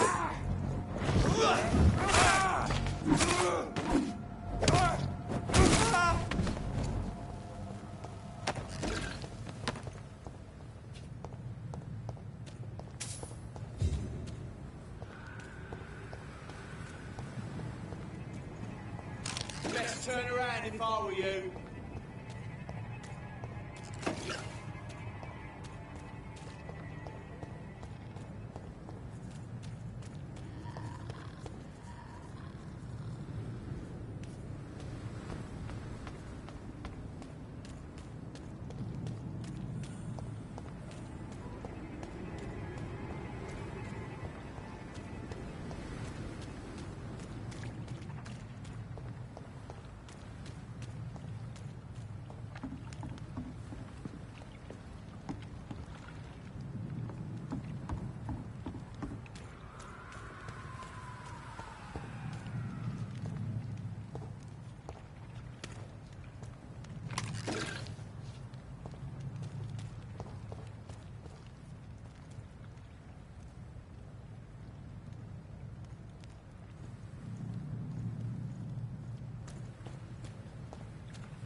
He's mine! I'll take it! Fine! He's dead! Oh, Christ!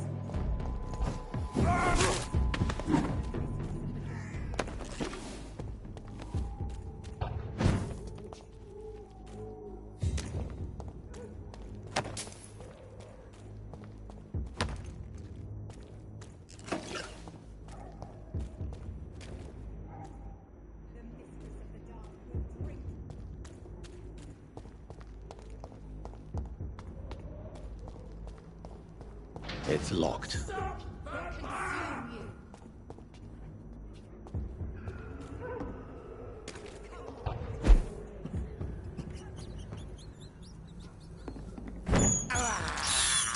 This is despicable.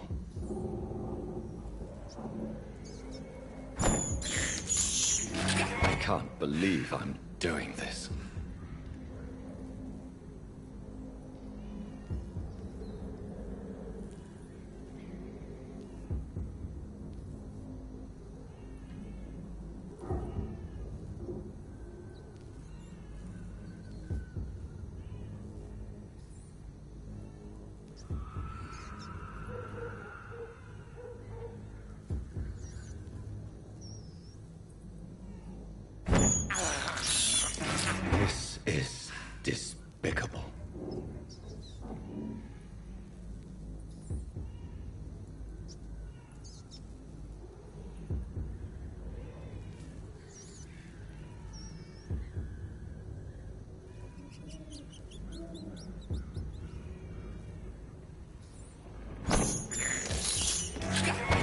believe I'm doing this.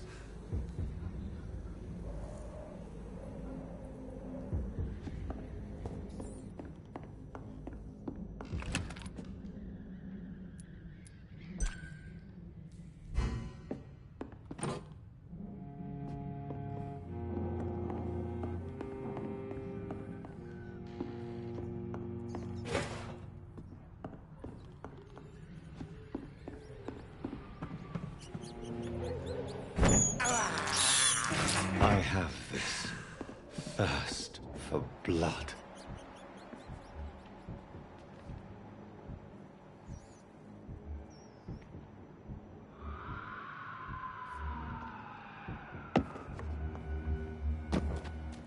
Over there!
same mass grave as your wife.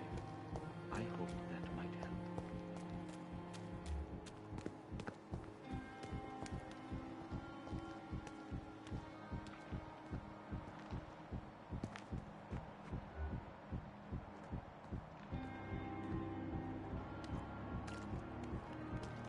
It's locked, all right.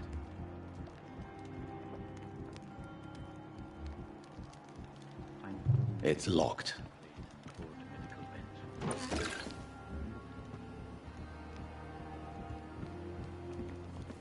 I managed to arrange to have you buried in the same mass grave as your wife. I hope that might help.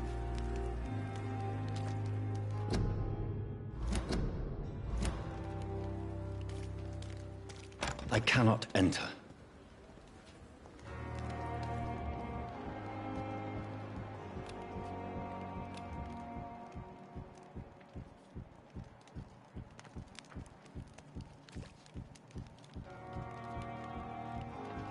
I'm sorry you ended up on my plain and cold medical bench, sir. I understand you must be very angry about this unfair situation.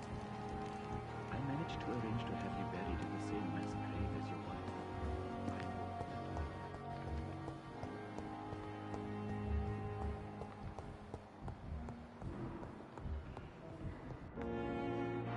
Good evening, Dr. Strickland. And good evening to you, Dr. Reed. Can I be of any help?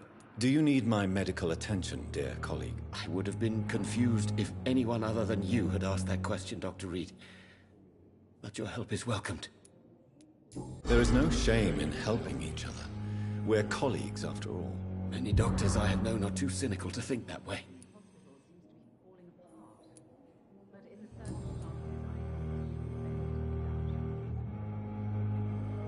Tell me more about your willingness to experiment with new medical techniques. Harvey Fiddick is a patient suffering from a severe injury that could cripple him if not treated correctly. I'm convinced your blood transfusion technique could help him. What is it you really want? To save him, or to prove your point? Fair question. I want nothing but to save my patient, Dr. Reed. Especially since I know Mr. Fiddick's story.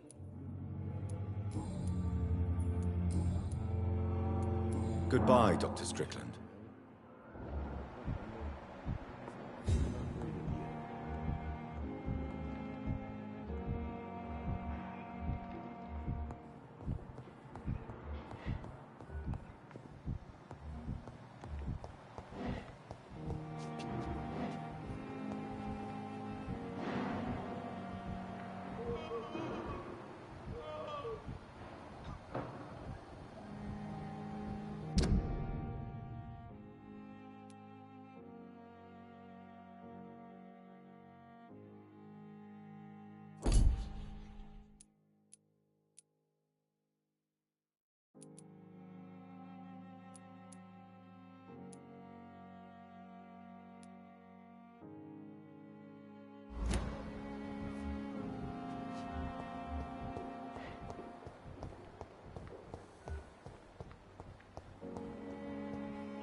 You don't mind if I search your pockets, do you, sir? You won't need any of these anyway. I'm not stealing from you, mister. I'm only redistributing your belongings to people who need them more than you. You see, no one has claimed your body, sir, so it would be such a shame to bury you with your valuables. I will not forget you, sir, and I thank you for your generous donation.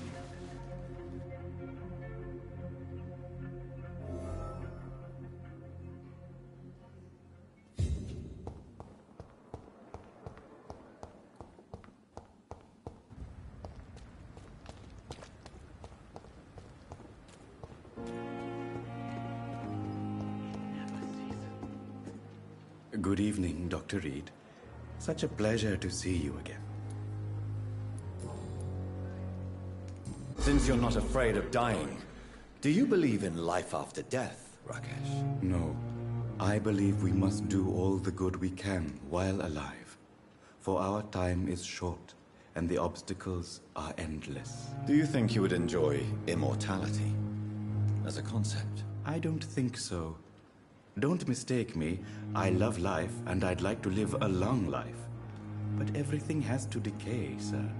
Even goodwill. So you're ready to die? No, I am not. I don't fear death, for I won't see it. What troubles me is the pain my death will inflict to those I know. You're a wise man, Mr. Chidana. No, Dr. Reed. I am a foolish man. But I like to think otherwise. Do you really believe goodwill cannot last? As I said, sir, everything decays. If I was to never die, goodness, I would be bored or worse. And I like to be helpful, sir. Quite depressing, wouldn't you say? Yes, but the good news is we'll all die before losing our humanity, sir. How dare you steal from the dead, Rakesh? Is that what your pawnbrokers is really about? These people are dead, sir. What they possessed could be useful for the living. And I'm sure they would agree if they could speak. You should show respect for the dead. What about their loved ones who may treasure these items you sell? The bodies I watch over are the unwanted and undesired, sir. I would never deprive anyone of their family artifacts.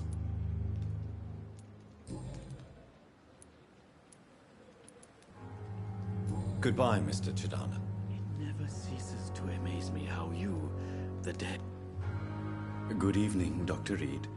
Such a pleasure to see you again.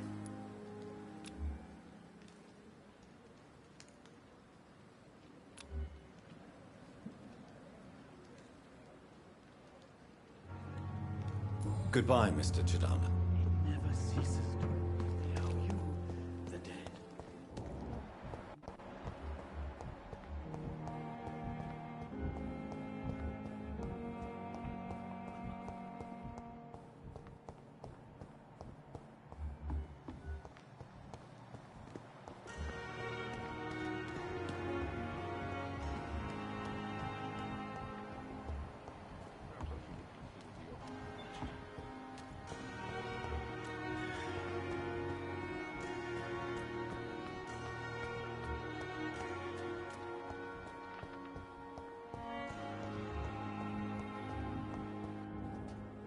Hello again, Mr. Thatcher. Do you feel any better now? Yes, this neighborhood may stink of dog shit and reek of piss, but to me it smells like the purest mountain air. Do you need medical attention? Don't get me wrong, sir. I'm grateful for what you've done, but I've never felt comfortable with doctors.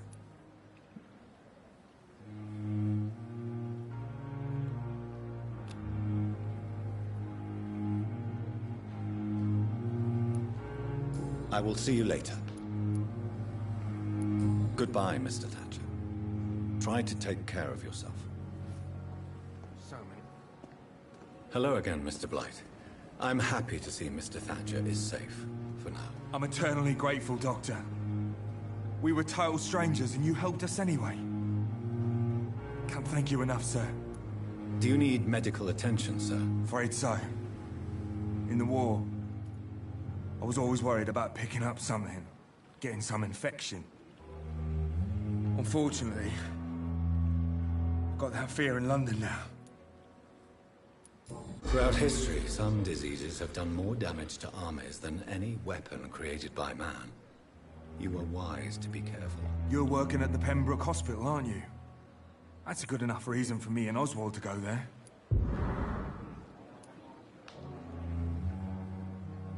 Goodbye, Mr. Blight. Take care of yourself.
Good evening, Dr. Tippett. Dr. Reed, any good news to share? Do you need any medical assistance yourself, Doctor? Yes, indeed. But don't worry, I am perfectly capable of taking care of myself. I have no doubt about it, but you are still ill all the same. Please, take this medicine. I appreciate your concern, Dr. Reed. To be honest, I just did not take the time to diagnose myself. Goodbye, Dr. Tippett.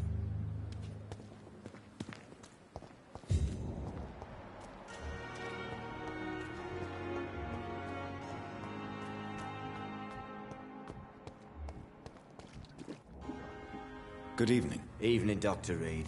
Do you need medical attention? Don't get me wrong, sir. I'm grateful for what you've done, but I've never felt comfortable with doctors. I will see you later. Goodbye, Mr. Thatcher. Try to take care of yourself.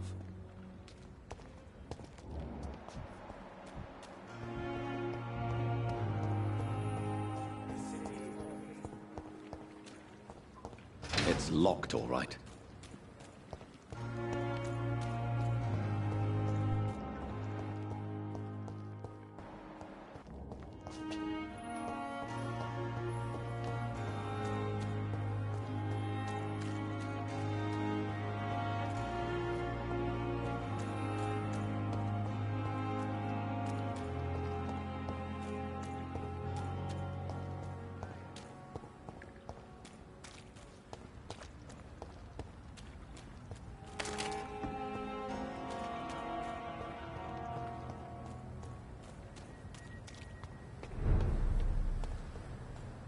Over there!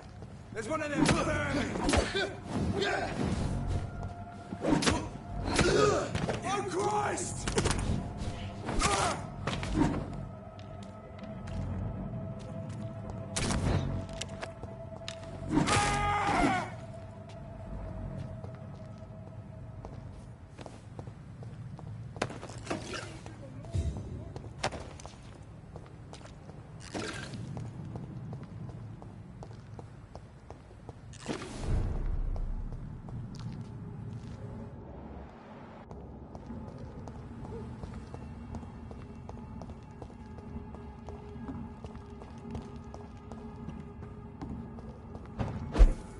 "29 Pretty Orchard Street. This is it. What's in there for me? There's been a fight here.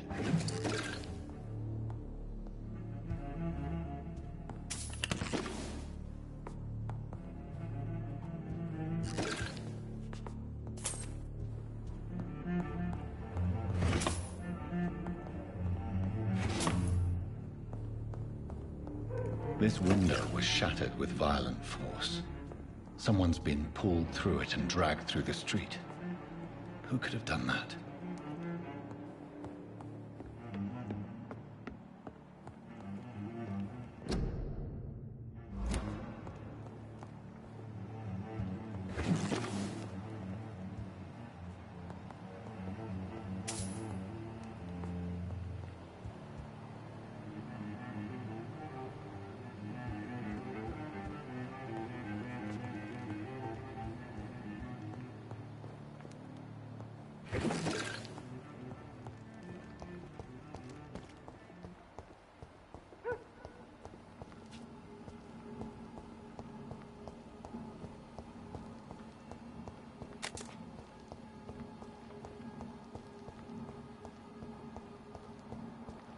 It's locked.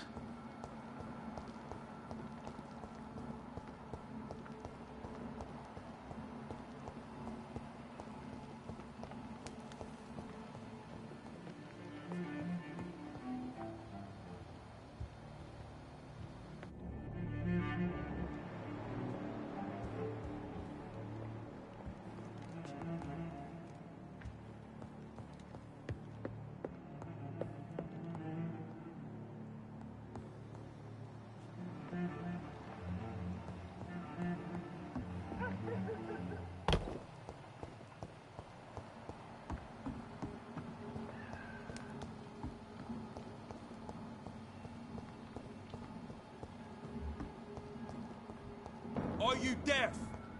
There's one of them! Fuck, it's full!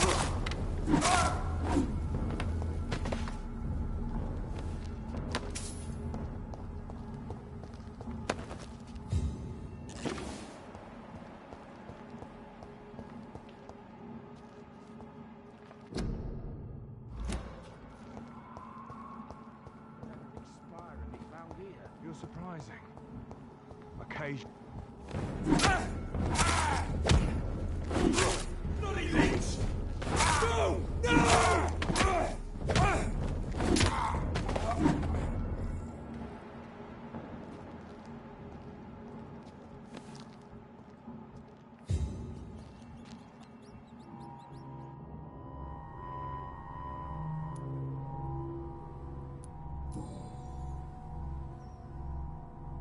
The marks on this woman's neck were made by the fangs of a vampire.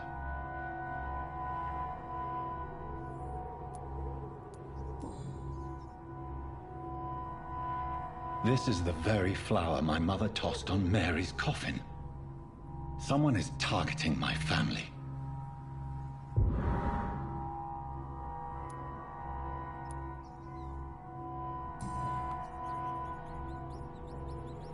Her shoes and clothes are quite worn out.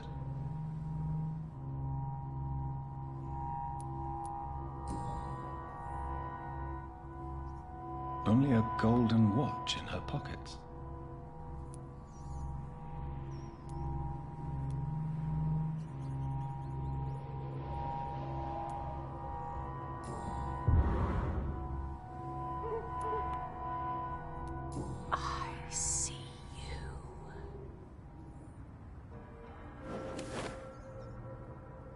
Right then. It's a sick game. But given no choice in the matter, I might as well win it.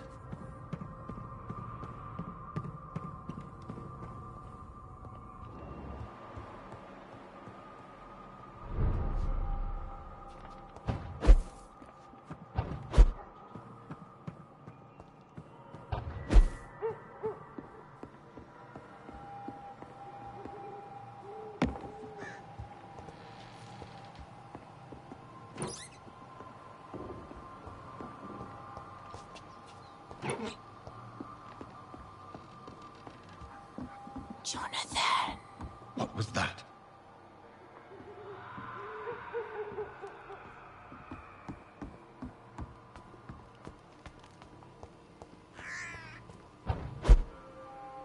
I won't let you escape. You're very fast, but I'll catch you.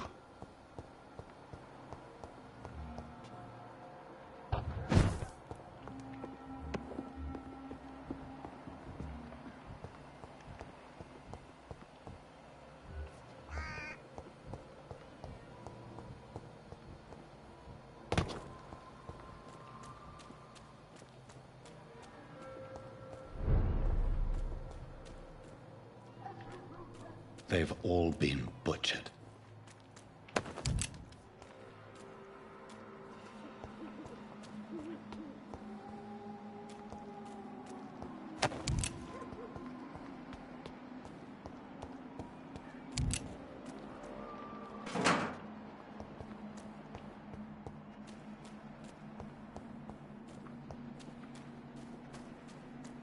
I can still sense a presence.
have you done?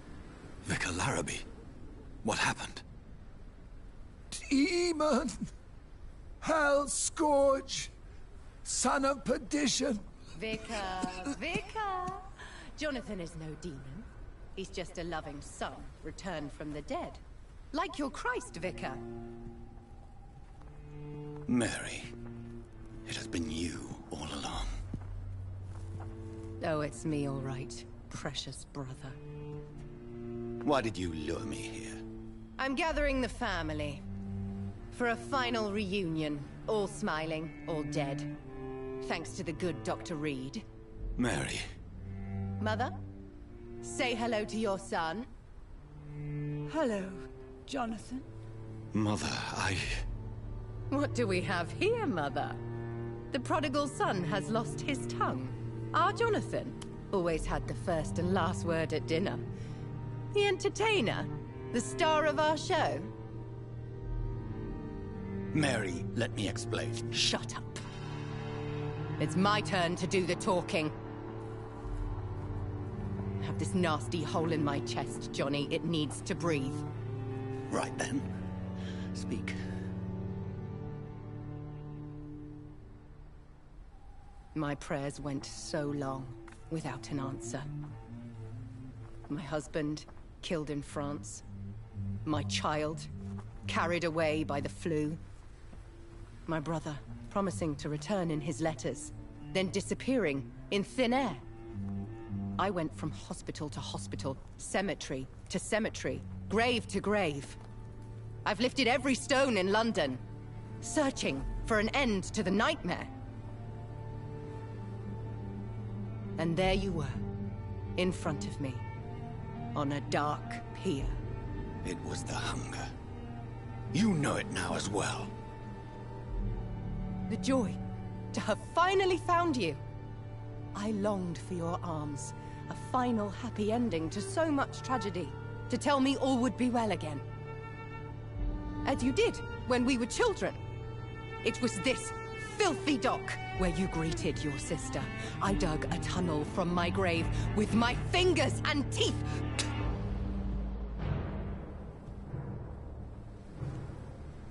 Mary.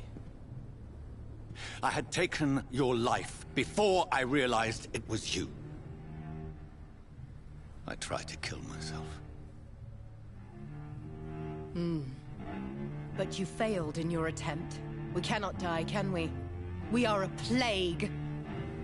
I've watched you, Jonathan. You pull the strings and sever them. I've done what I had to do. I did not choose this fate. But I will have my answers. Ugh. There are no answers, Doctor. There's nothing left but pain and lies and treachery. Mary, wait! Time to go, Mother. Give my regards to my son. No! No! No!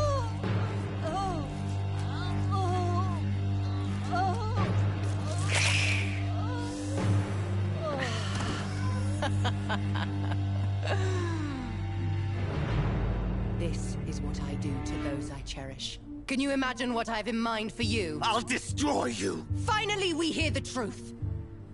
Dr. Reed, admit it. You're a monster who takes joy in killing, who relishes the chase, the secrecy of it all. I'm still a scientist. I shall find a cure for this madness. You lie to yourself. Confess your sins. Over the slaughtered corpse of our mother! Are those tears, brother dear? Your heart still bleeds with emotion. My dead heart has dried. You are mad. Oh, so that's what I am, Doctor. Mad? I was beginning to wonder. I've been hearing voices, one in particular. That of my dead brother. This is the reason I must kill you. Not for your betrayal. Not for our poisonous kiss. Not even for the lies you tell yourself. No. It's so that smooth and wicked voice will stop ringing in my head! I cannot let you kill again, Mary.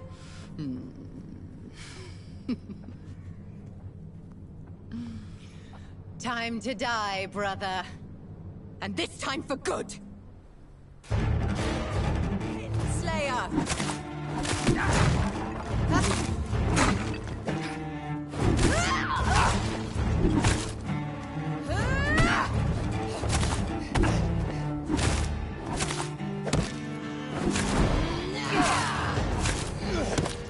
I'll do to you what you did to Dorothy Crane.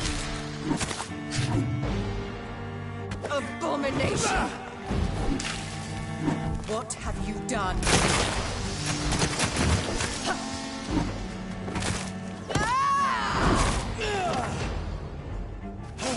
I'll make you kneel like a dog, just as you did to Sean Hampton!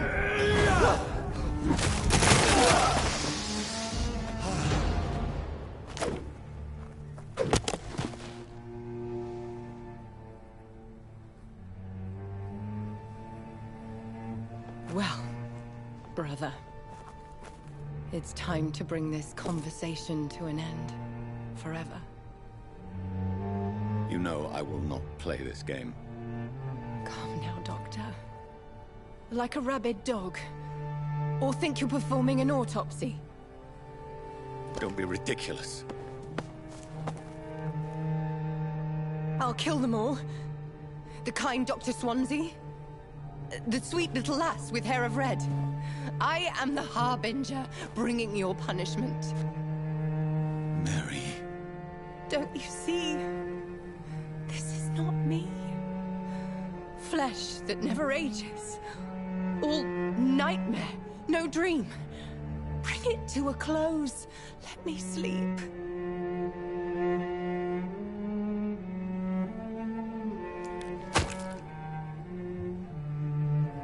I will find a cure, Mary.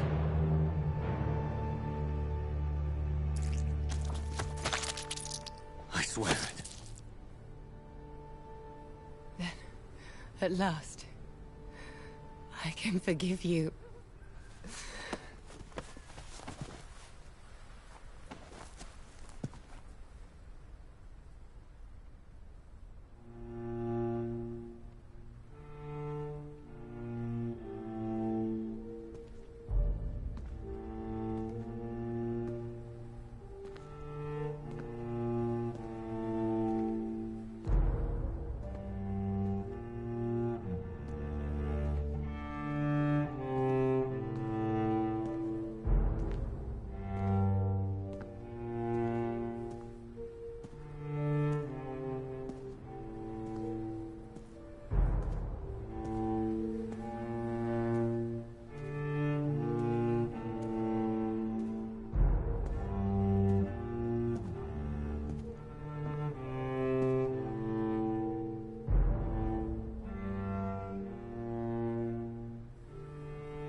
Blood. As I shed one last red tear for my fallen sister, I realize the entire world now revolves around this singular word. The epidemic that has stricken London is not the Spanish flu. It is transmitted through the blood, via violent biting, turning survivors into frenzied immortals. I am Dr. Jonathan Reed. I am a vampire, born anew into an age of death and pestilence. While plotting factions close in around me, I am sworn to find the source of this epidemic. I am convinced greater perils are still to come. I know the answers I seek are hiding in our blood.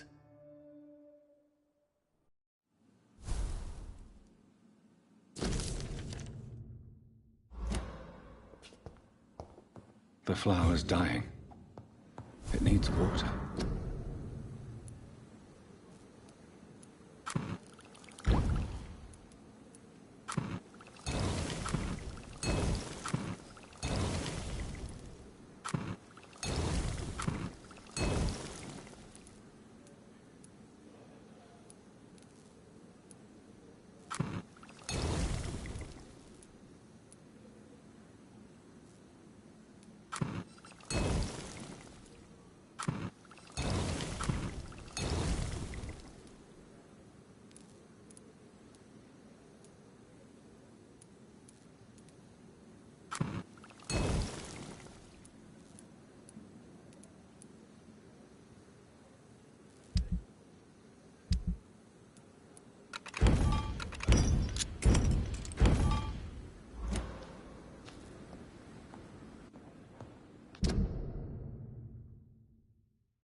cannot enter.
Sometimes you act like a real jerk, you know that?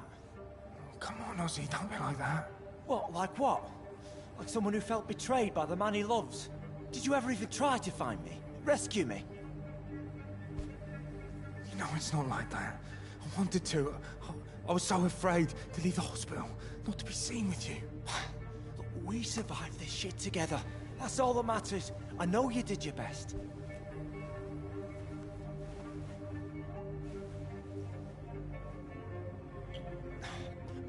Fuck the war, right? And fuck them all. Fuck the war. Fuck them all.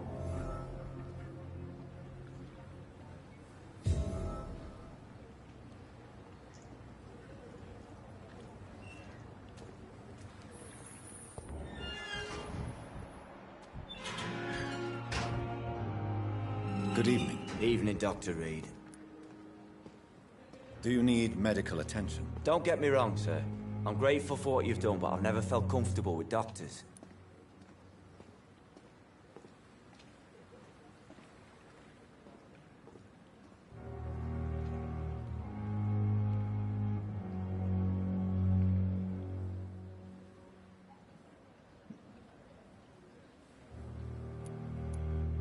I will see you later. Goodbye, Mr. Thatcher. Try to take care of yourself.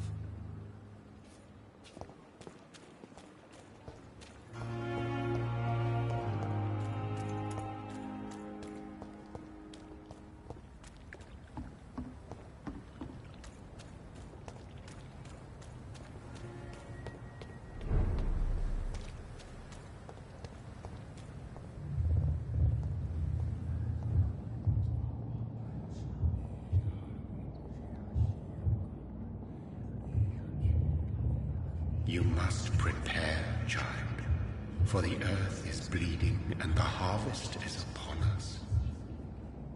Stay away, whoever you are. This is no time for petty quarrels, my champion. Can you not hear? The famished queen has awoken.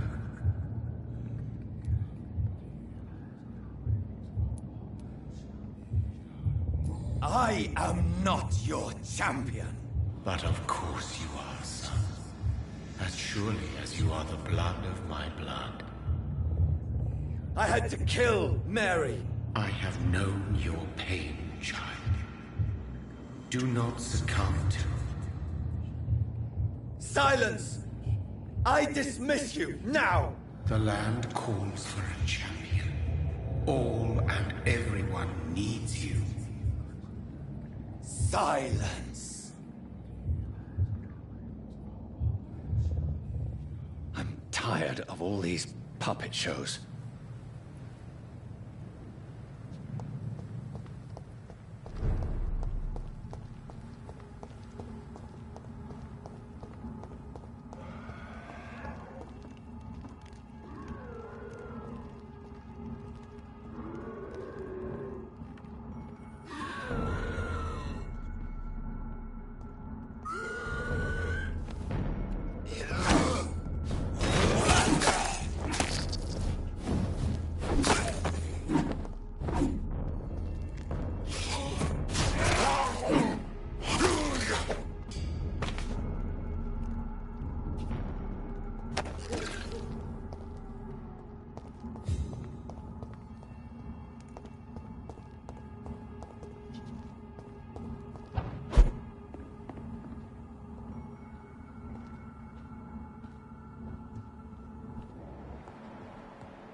It's locked.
It's locked, all right.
They want war.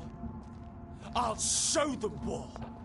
Whatever this poor woman did, nobody deserves this kind of punishment.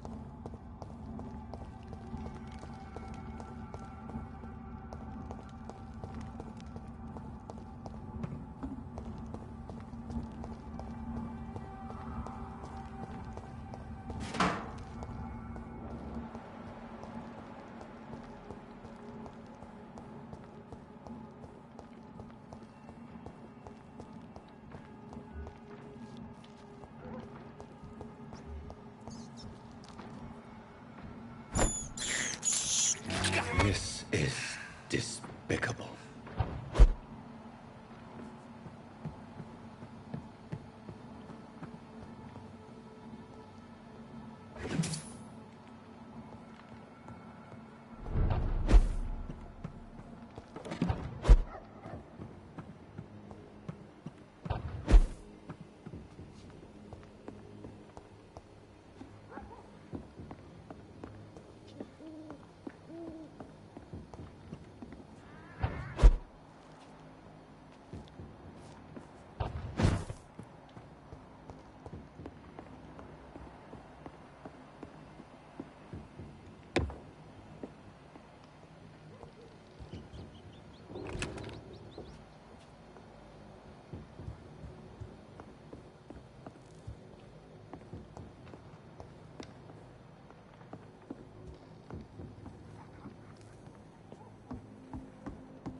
I'd step back, sir.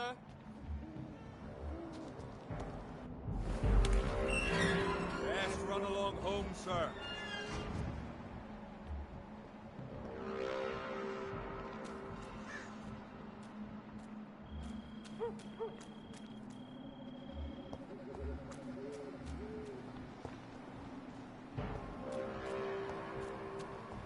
Turn around, sir.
Reach!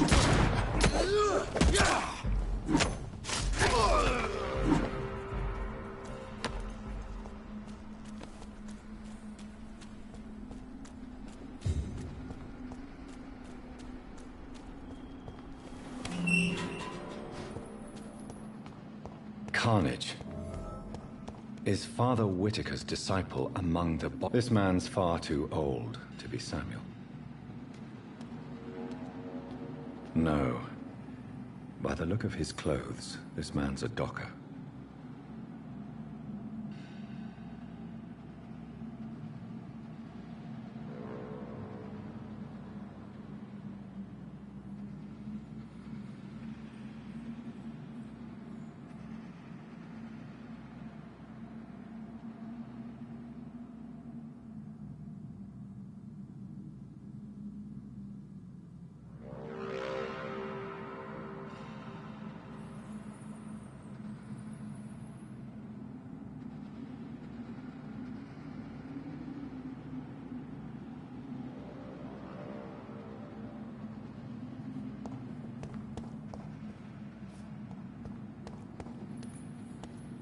Samuel isn't here. I had better follow the blood trail.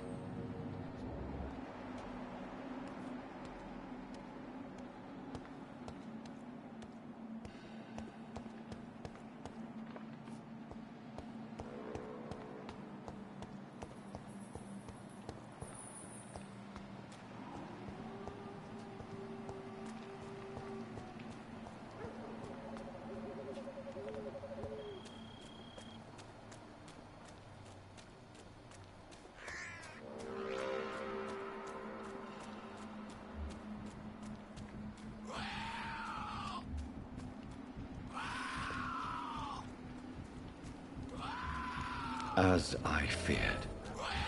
Samuel no longer preaches the good word.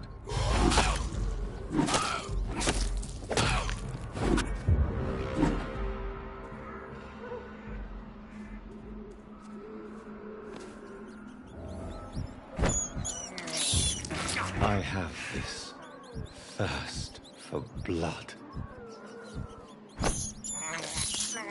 I can't believe I'm doing this.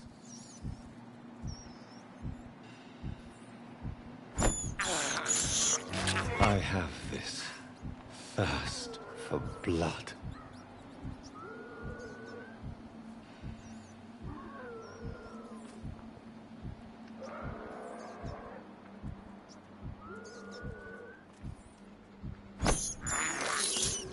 I can't believe I'm doing this.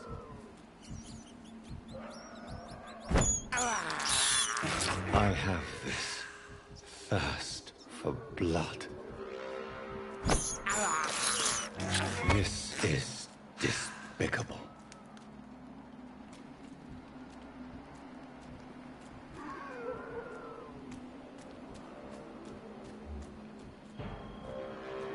Over there!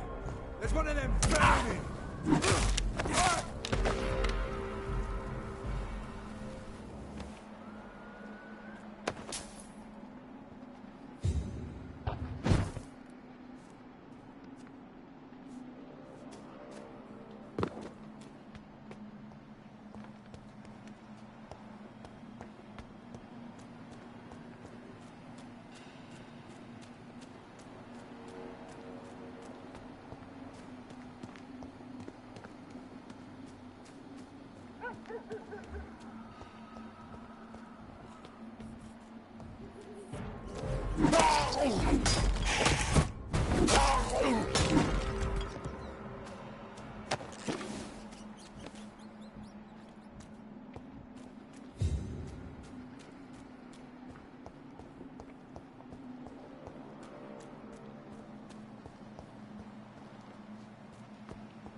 not a safe place.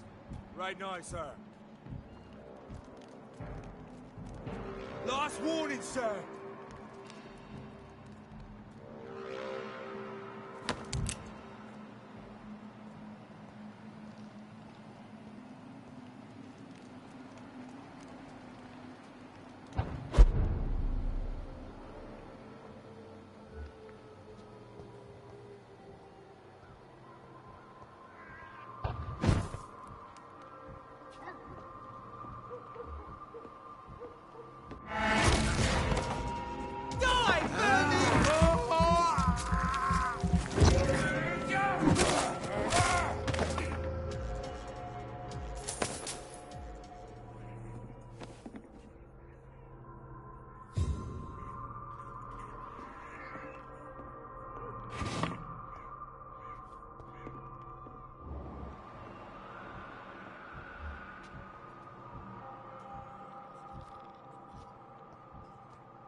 This is not a place for you, sir. Didn't you hear me? It's one of them!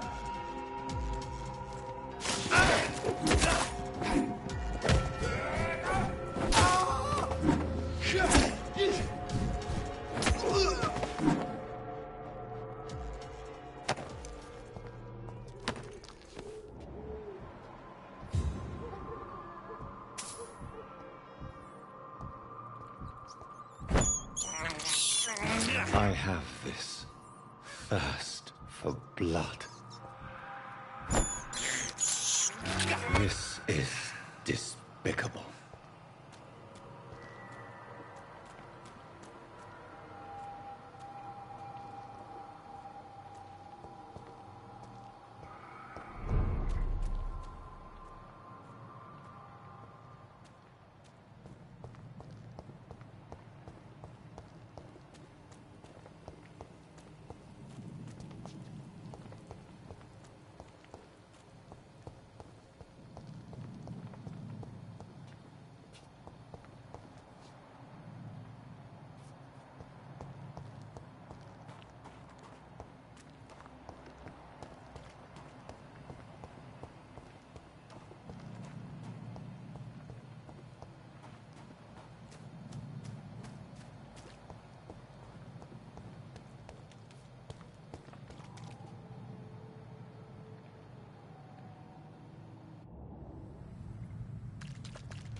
killing's all you deserve. Burn it, boys! It's locked.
It's locked, all right.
It's locked.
Leech spotted! Watch out, boys! Fight for this! Die, bitch!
Want some of this? Killing's all you deserve. This is now my domain, young Ekon. Fight for this!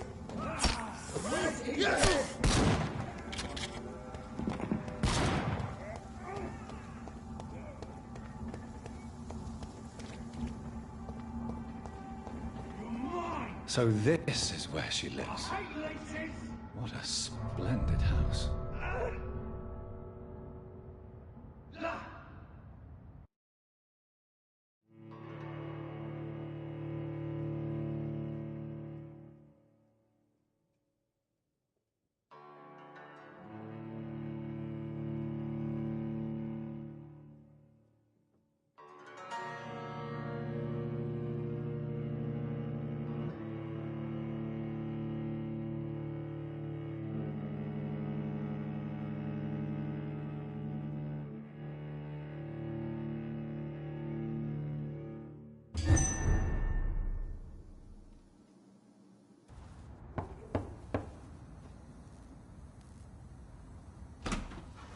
Dr. Reed, welcome. How are you? As good as one can be, considering the circumstances. Yes. Death and affliction seem prevailing themes of late. Please, come in. We have much to discuss. I hope I haven't disturbed you. Not at all. Actually, I was counting on you visiting me tonight. How strange, this painting. Beautiful, melancholic, yet with a haunting dignity. Indeed. A long time ago, a friend asked me to paint this for him. But I kept it in the end. I did not know you were a painter, my lady. There are many things you do not know about me, young Ekon.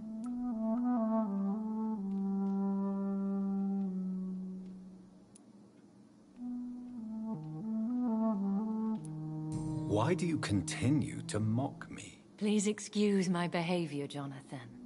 I tend to tease my friends when uneasy. What is bothering you, my lady? Your letter was quite alarming. We will talk about this in a few minutes. For now, I would like you to tell me about yourself. How have you been since we last met, my friend?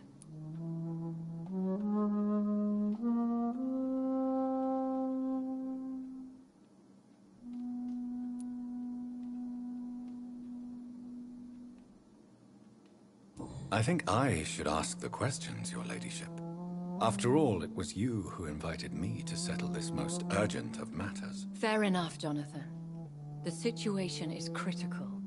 We do not have the luxury for etiquette. Please do not misunderstand me. I would be delighted to discuss mundane matters and idle trivialities. If we survive the dark nights to come, we shall have all the time in the world to speak, you and I.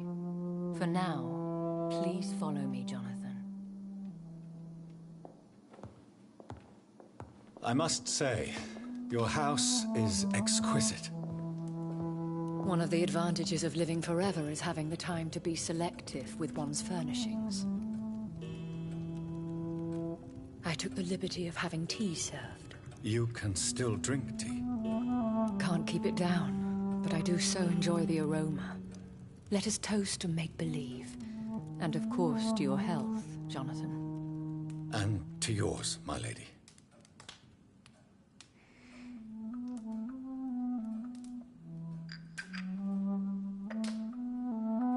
Please, call me Elizabeth.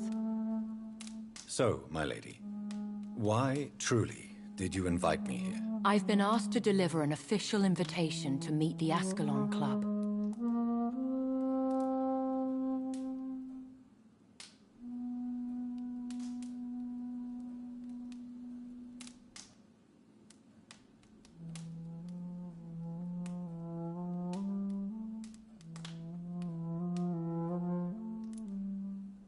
They have done nothing but impede my investigations since I became known to them.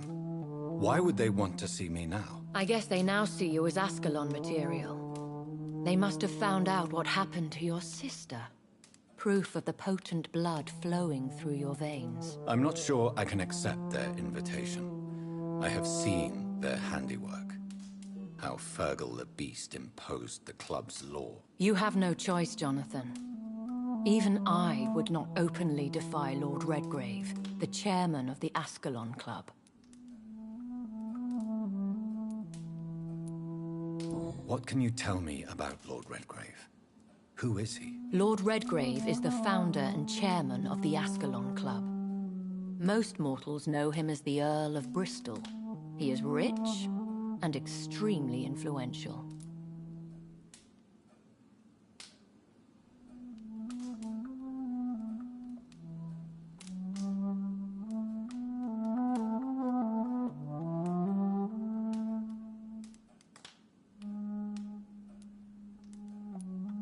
Have you met him? Only on rare occasions, for he never goes outside the club.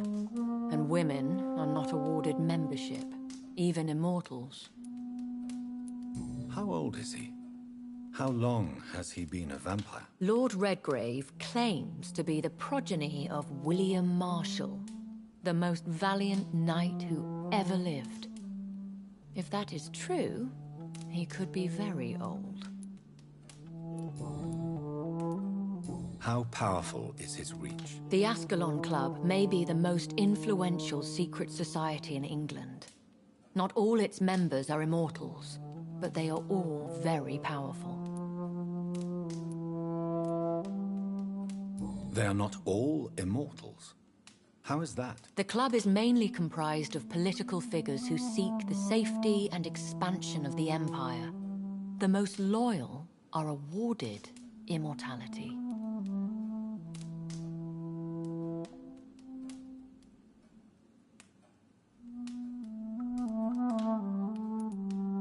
Any familiar or famous names? As the richest, most relentless British tycoon, Aloysius Dawson is considered ideal Ascalon material and has been watched for years.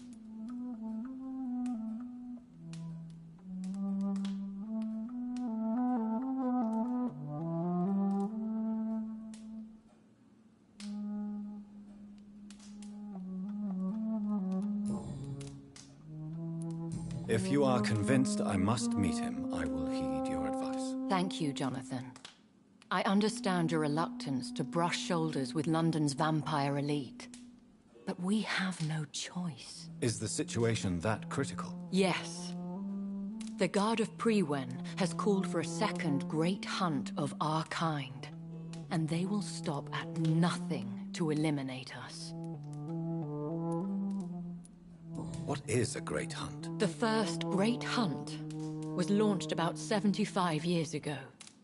In just a few nights, the Guard of Prewen located and destroyed most of the old British vampires.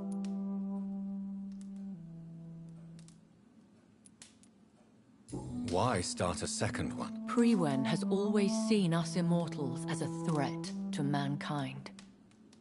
My guess is they suspect one or more of us is the cause of the epidemic. How did you survive the first hunt? I fled, Jonathan. Like most vampires who survived that slaughter. And I secretly came back. when I was sure they had lost my trail.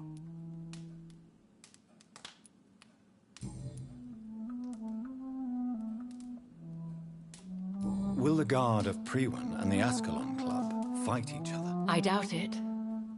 If Prewen really launched a great hunt, I think most of the Ekons I know would flee the country to escape the bloodbath.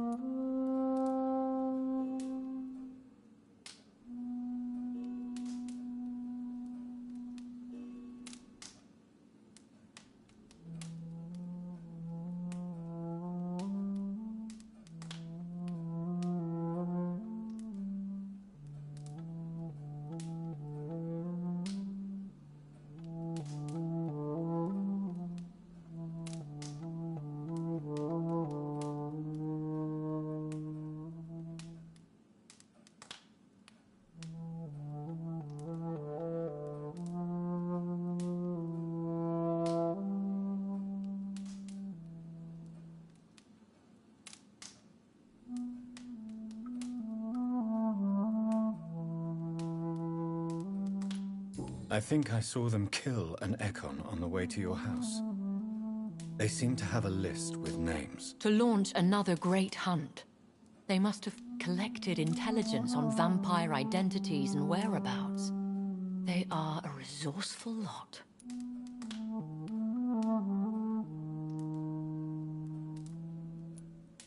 Should we fight back? I will not be hunted down like an animal again. I admire your courage, Jonathan. But the best way to fight them is to put an end to the epidemic. This is the only way to clear the air.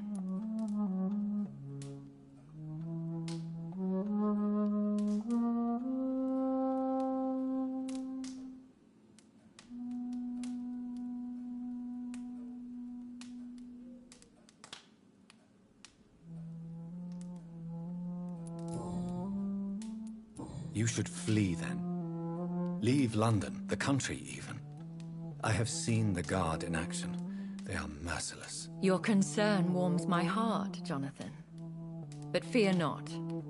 If the situation gets too dangerous, I shall retreat to my secret Scottish manor. I could hide you in my luggage, if you wish. Thank you for the offer. I shall keep it in mind, but I have much to do here. There is a question I must ask you. Could Lord Redgrave be my maker? I doubt it. If Lord Redgrave had made you his progeny, he would not have seemed so surprised when you demonstrated the strength of your lineage.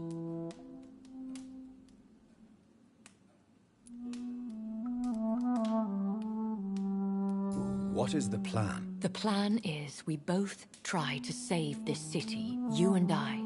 Go to Ascalon, accept their proposition, and use their influence to promote your agenda.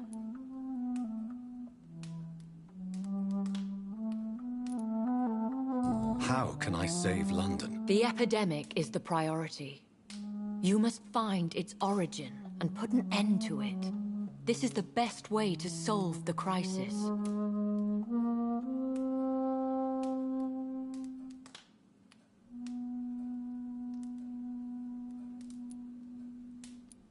What will you do? I still have contacts and old friends in this town. I shall make some inquiries and attempt to learn more of the situation. We need clarity.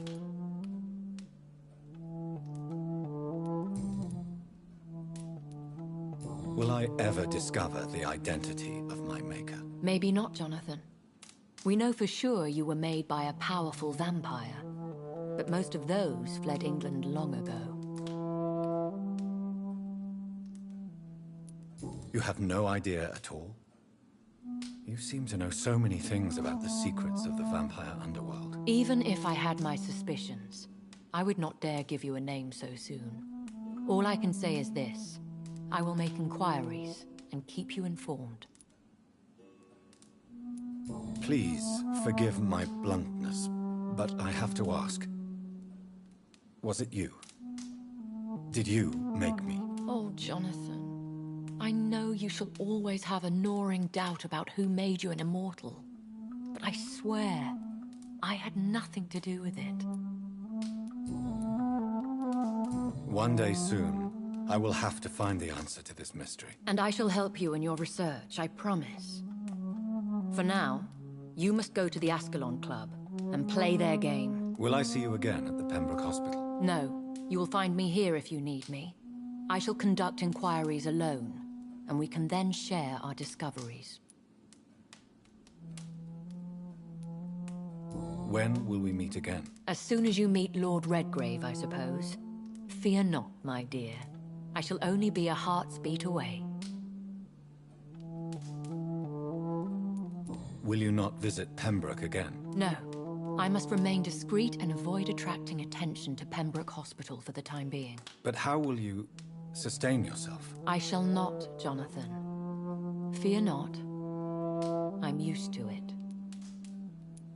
I want to thank you for all your support and your help, my lady. Could you do me a last great favor and call me Elizabeth? I should be honored, my lady. Then it is settled. Finally, some good news in these dark hours. Thank you. I appreciate the advice. I had best prepare myself to meet this Lord Redgrave now. How thrilling to meet the Earl of Bristol in the flesh, so to speak. Something tells me you're not very keen on the man. Don't get me wrong. The gentlemen of the Ascalon Club are honorable, but their attitude and opinions are somewhat antiquated. I see. As long as they deny access to female applicants, I will leave them to their antediluvian considerations as to the natural order of things. Jonathan, promise me you'll be careful. Of course. But why the fear in your voice? Look at me, Jonathan. I am. I mean, really look at me, young Ekon.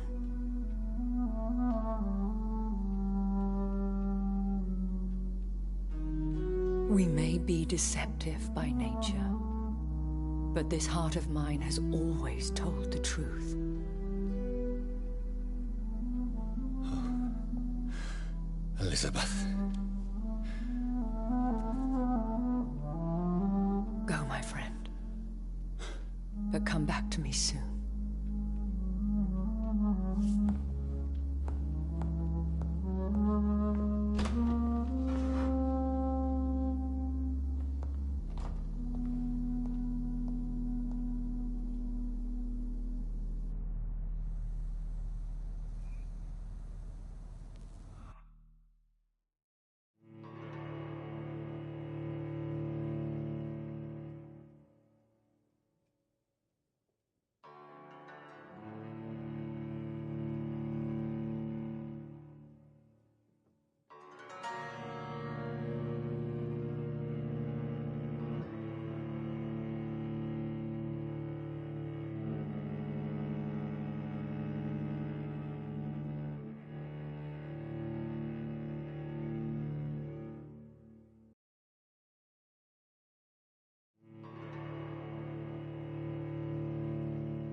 So, time to visit the Ascalon Club.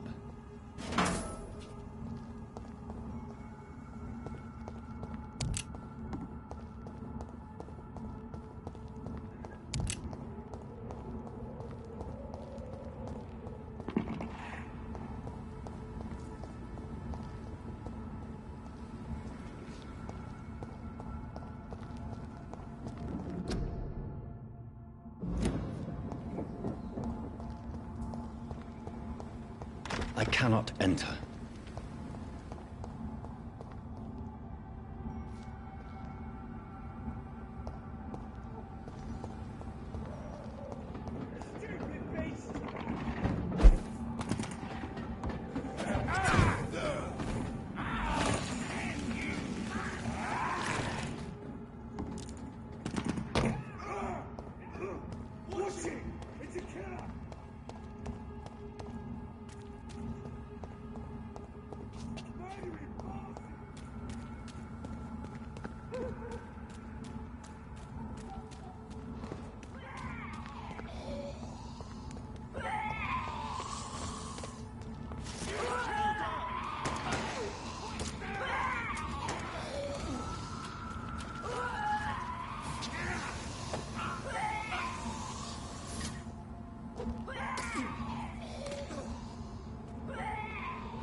That was the vampire I saw earlier. This war takes no prisoners.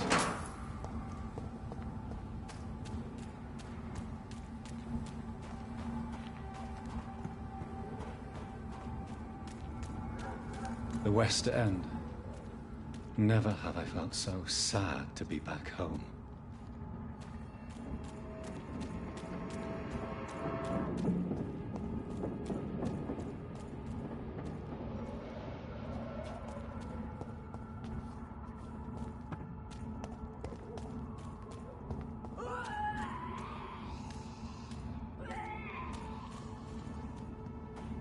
Stupid thing! Fuck, he's dead!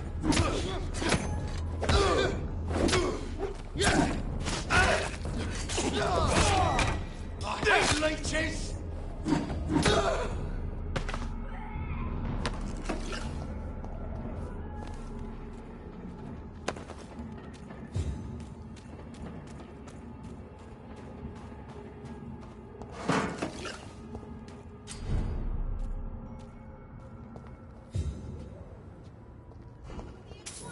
The Ascalon Club.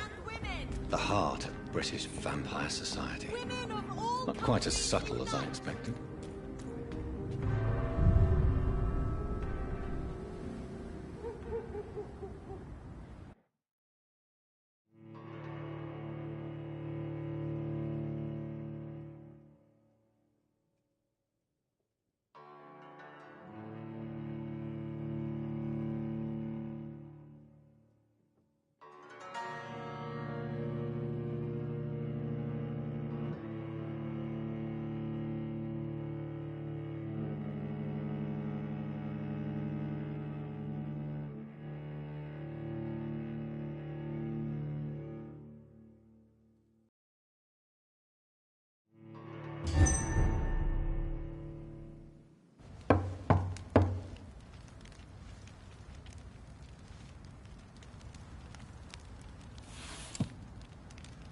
Do you know where you are standing right now?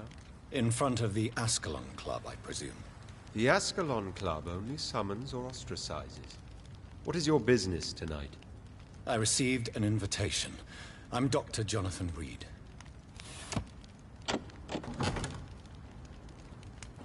Welcome to the Ascalon Club, then, Dr. Reed.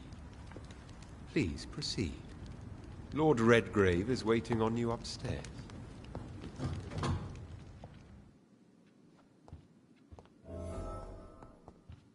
There has been quite a battle here.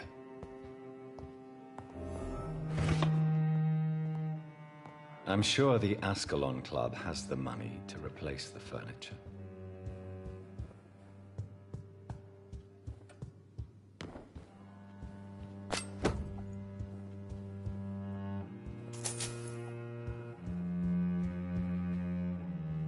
It's locked.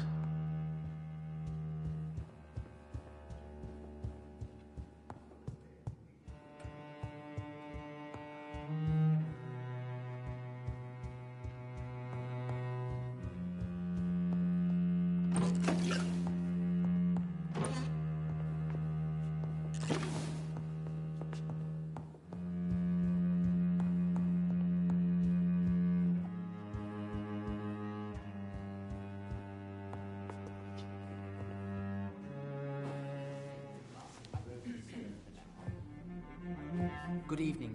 We repel the intruders for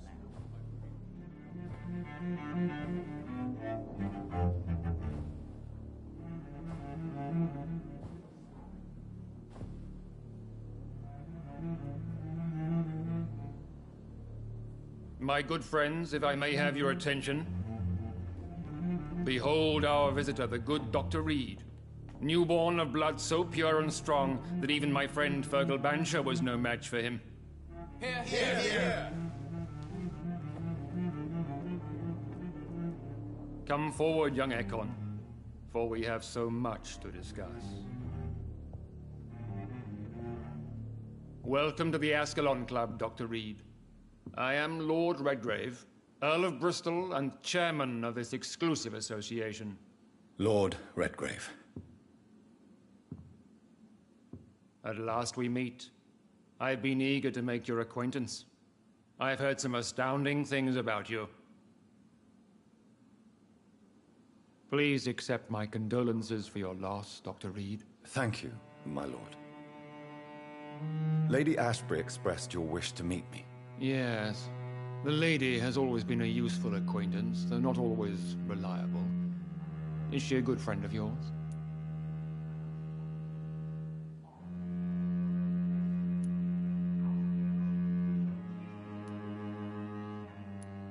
Yes, she is. I may even say I admire her probity and her kindness. She has helped me since I was reborn.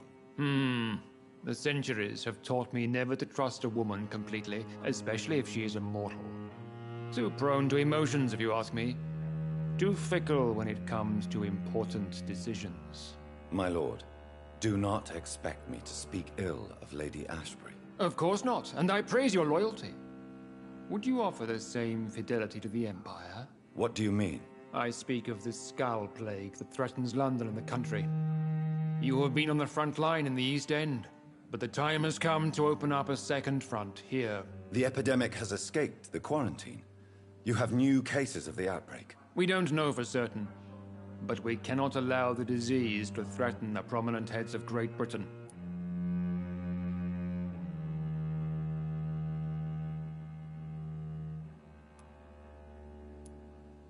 Why do you suddenly need me? The Ascalon Club only recruits the best, and you definitely fit the bill. Your scientific and medical reputation alone would qualify you as a candidate. You want me to find possible sources of the outbreak in the West End? Is that it? Ah, straight to the point, like all eager newborns. We shall have time to talk about all this, Dr. Reed, but first, I should like to get to know you better. Talk? Is that the only reason you asked me here? Well, no. I also wanted to meet the intriguing Ekon, who made such a powerful progeny of his sister. You have not learned the name of your maker, am I correct? No, I haven't. Have no embarrassment, Dr. Reed. We all make mistakes. But whatever your lineage, you are definitely Ascalon material. What do you mean? I would like you to become a member of the Ascalon Club, and to serve me as such.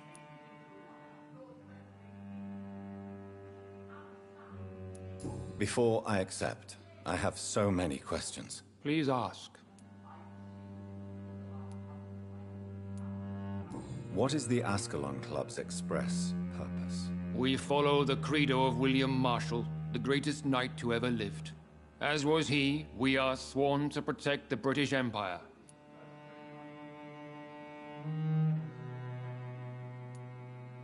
What does Ascalon mean? Ascalon was the lance wielded by St. George, glorious patron saint of England when he slew the dragon. And like that lance, we pierce the hearts of all our nation's enemies. William Marshall founded the Ascalon Club. Not exactly. William Marshall granted me immortality, and I founded the club a few years later. The good knight has been gone for so long.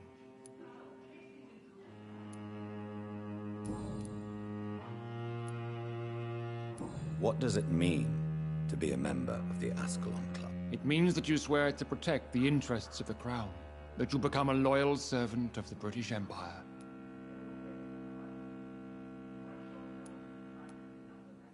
Do you have any official recognition from the government? A charter from His Majesty the King? No.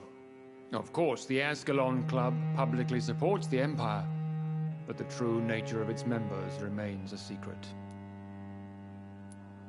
Am I supposed to follow orders? As founder and chairman of the club, I alone am entitled to make demands of our members. And I do appreciate obedience. I killed Fergal, who claimed to be one of yours, sent to cleanse the East End of all skulls. Will his death be an issue? Do not worry. My priorities have changed. Fergal was a zealous servant of mine, but like any servant, he had his limitations and is readily replaced if necessary.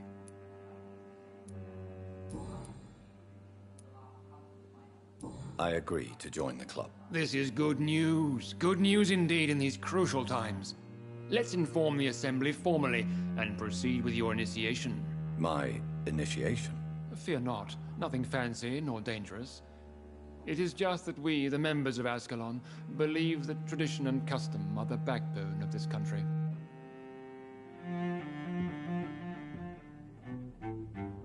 My fellow members, dear friends, please gather and welcome this Ekon as one of our own.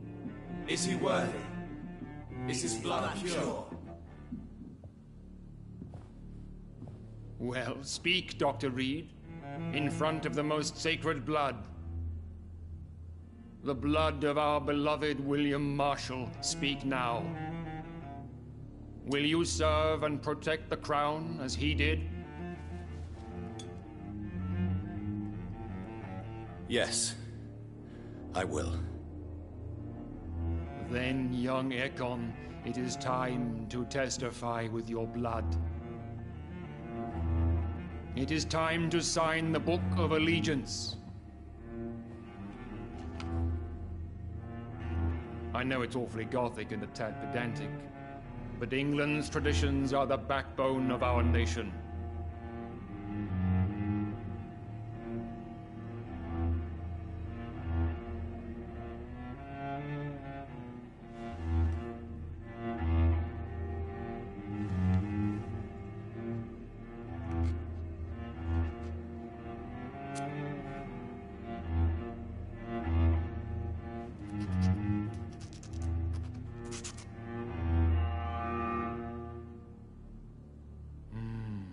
Delightful.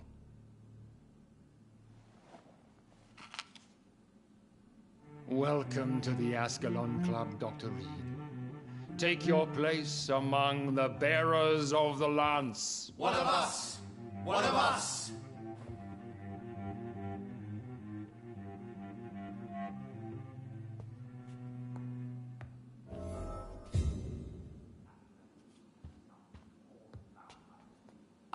That went well, did it not? It is always useful to bolster the troops' morale, especially before a difficult battle. You have the makings of a general, my lord. I was, though very long ago. Well, not quite a general, but a proud defender of the crown. So why did you really want to meet me? Straight to the point again, young Ekon. All right, let's talk, you and I, Lance Bearer. I'm listening, my lord. According to my spies, you have worked with Dr. Edgar Swansea on the epidemic, and your findings were quite alarming. You were spying on me? Not personally. I rarely leave this building. But once he found you, Fergal kept me informed. Until you put an end to his mission. Who was Fergal? I don't see him sipping tea with the others in the club.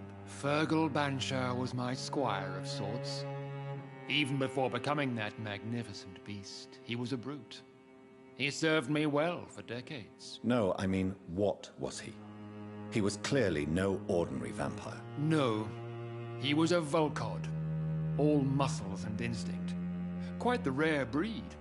Ferociously territorial. Mortals often mistake them for werewolves. You do know I killed him? Yes. Will you bear ill will towards me for his death? Of course not. Your victory was quite impressive and courageous. You earned my respect. Do you know Edgar Swansea? Not personally. But I've been told he has some sort of immortal fetish and is a good friend of yours. Does it bother you that I consider him my good friend? As long as you reveal nothing of the club's inner workings, why should I forbid you engaging in conversation with the good Dr. Swansea? Yes, I'm convinced the recent invasion of frenzied Scals in London is directly linked to the epidemic. This is not the Spanish flu, but something else. I would be glad to hear more of your discoveries, Dr. Reed, but for now, my main concern is the security of London's inhabitants, both mortal and immortal. What do you mean? Alarmed by the epidemic, the Guard of Prewen has started a war against us British vampires. To appease the situation, we must eradicate the Scals.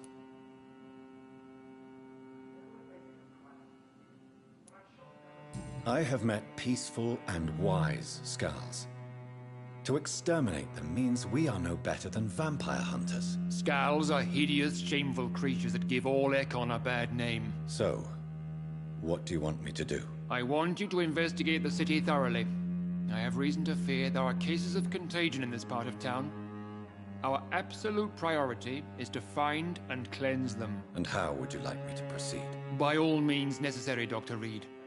You are now a member of the Ascalon Club, and you have carte blanche. Interrogate the locals, follow all the leads you find, and get results. Have you heard the rumors of some horned vampire revealing himself and singing obscure songs around the city? What is this new malevolence? Skulls have been spotted everywhere in How's your investigation going, Dr. Reed? Time is our enemy. I have a few questions for your lordship. All right, but be quick.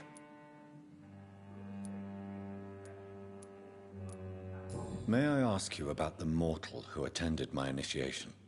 Mr. Aloysius Dawson. A member of the club does not normally ask questions about other members. We trust each other mutually.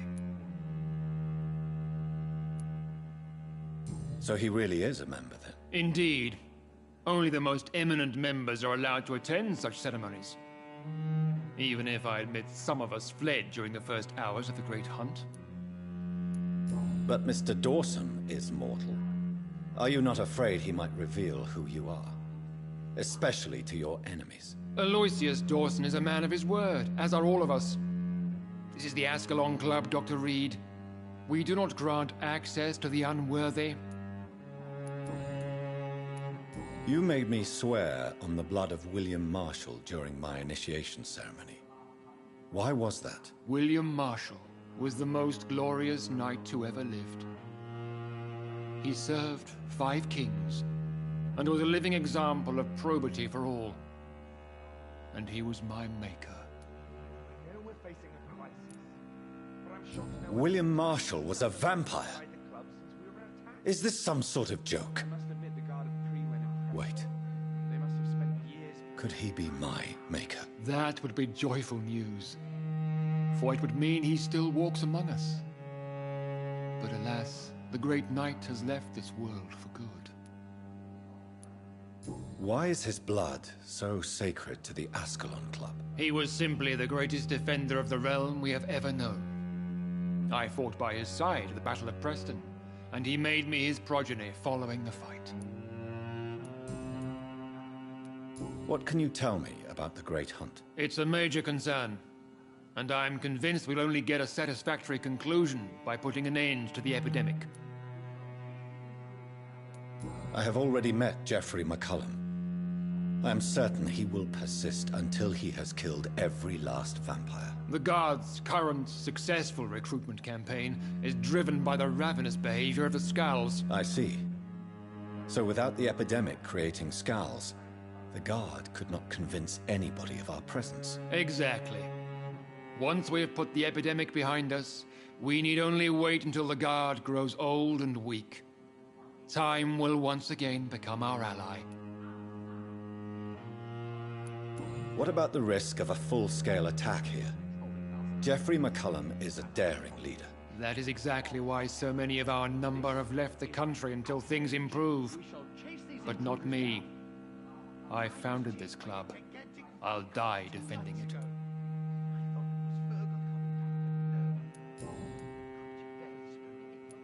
Goodbye, Lord Redgrave. Godspeed, Dr. Reed. We are counting on you.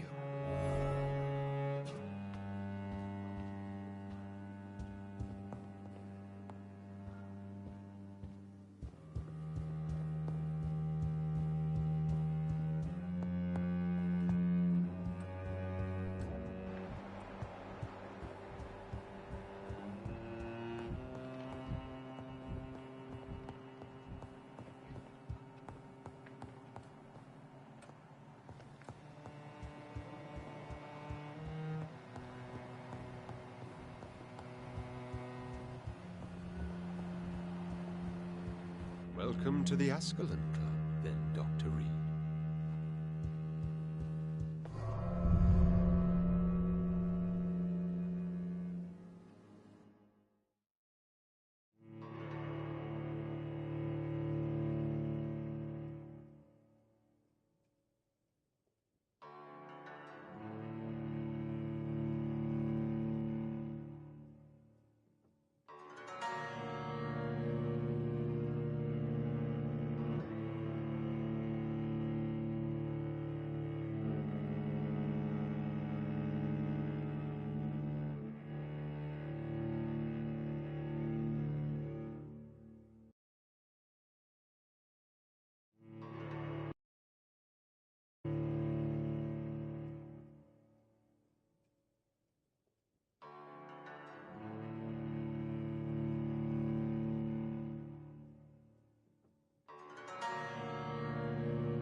I think Lord Redgrave just suggested I was sired by an ancient vampire.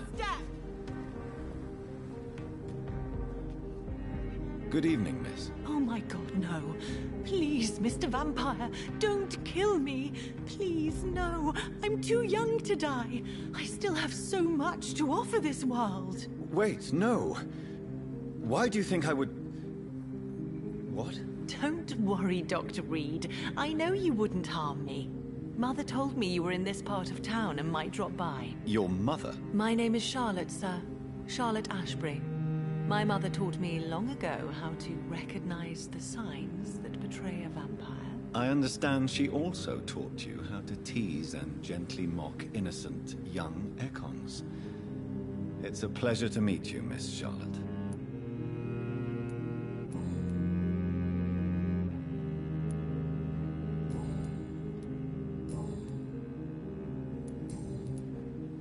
I'm investigating the source of the epidemic in this district.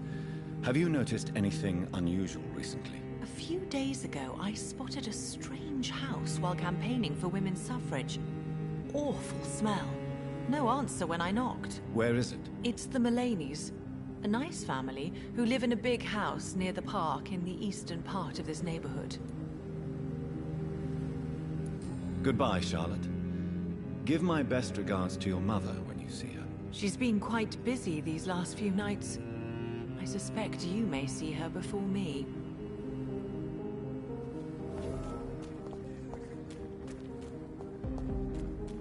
Remember, don't let any strangers come into your house. Good evening, sir. May I have your attention, please? Come on, Johnny. Don't you recognize your oldest friend? Clarence. Clarence Crossley. How are you? My God. So you survived the war too. So sorry I didn't recognize you at first. I almost didn't recognize you either. War does that to men, I heard. In my case, it was true, for I witnessed the horror that lies underneath. I'm investigating the source of the epidemic in this district. Can you help me? Infection is everywhere these days. But if you ever go to the park near that swanky house belonging to the Mullaneys... Yes? What about the Mullaneys? What about their house? Not enough noise for a big family with children. Not enough movement. Closed doors. What is going on in there? I wonder.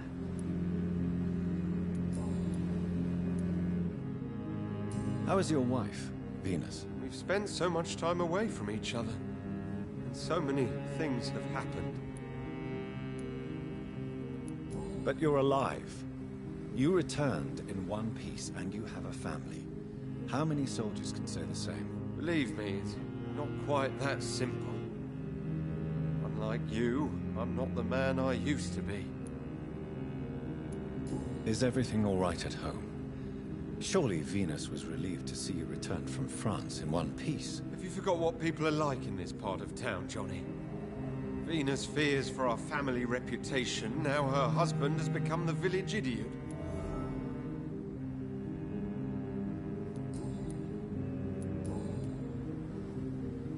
You need some rest, Clarence. You should try to sleep.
you found the answers you were looking for, young Ekon? There is too much left unanswered.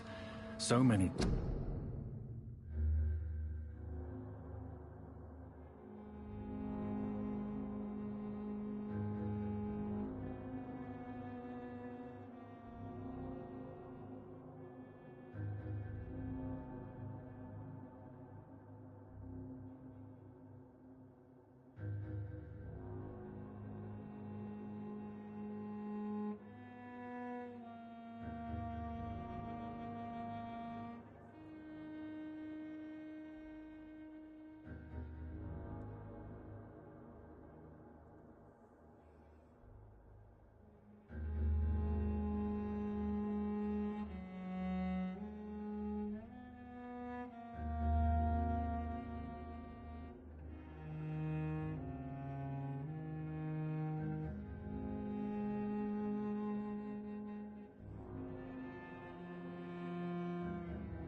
Questions?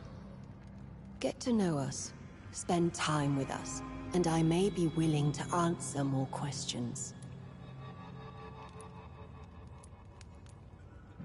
Why do you live here, amongst the filth and vermin?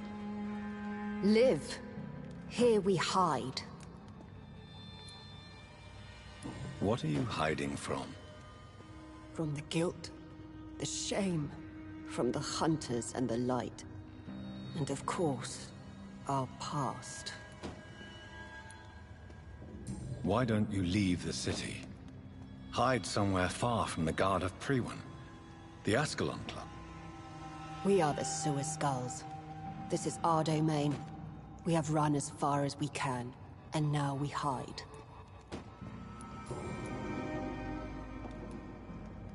Your diction, your words.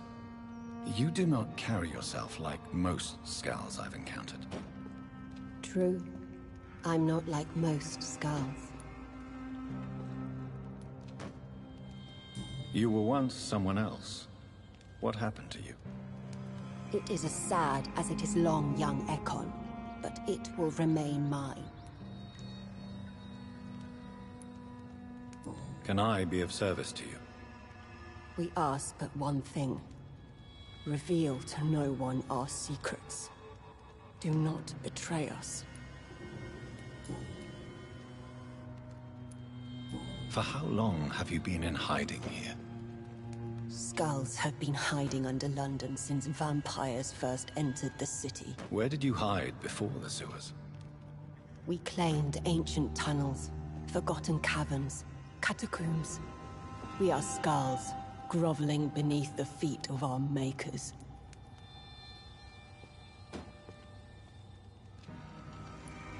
Thank you, old Bridget. I hope we'll meet again.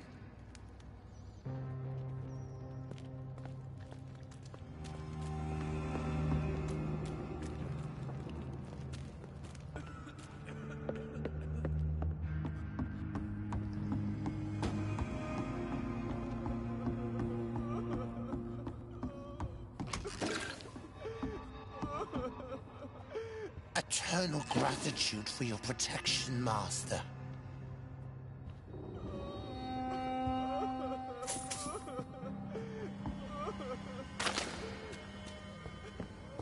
We're at your mercy. Will you end us?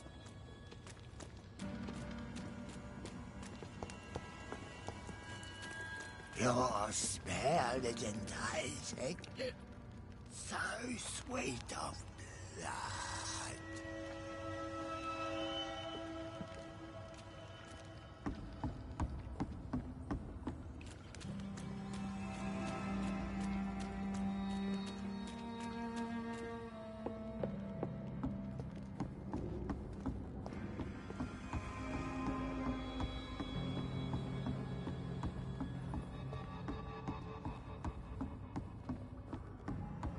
Keep your distance, Echo.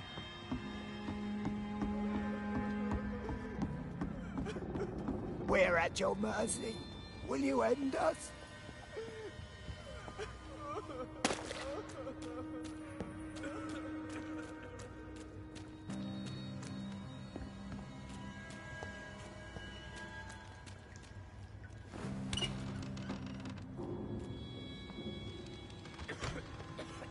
Let me rest now.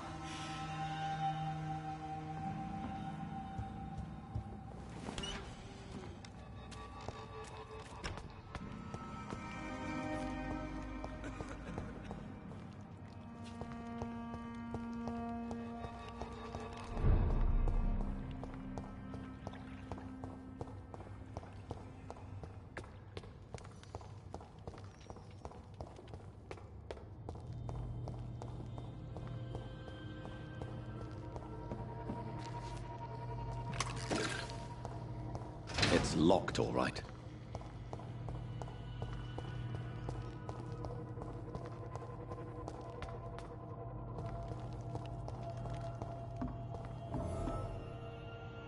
Are you all right, sir? What are you doing here? I could ask you the same question. Don't you know this is a quarantine zone? I'm Dr. Jonathan Reed. I'm investigating the epidemic. You had better get to a safe place while you still can. Oh, really? Well, go investigate somewhere else, and leave me be. I beg your pardon? I said, go. Leave me alone, sir.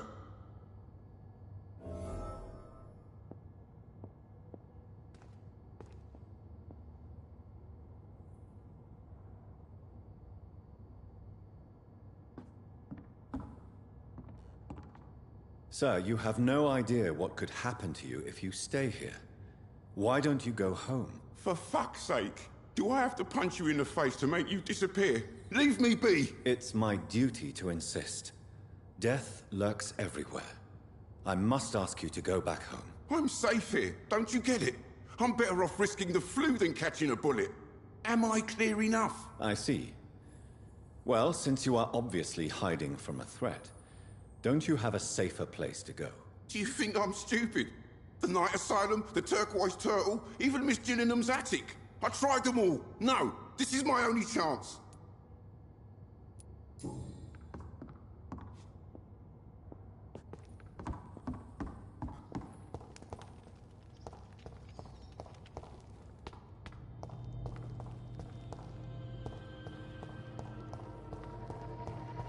I cannot enter.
It's locked, all right.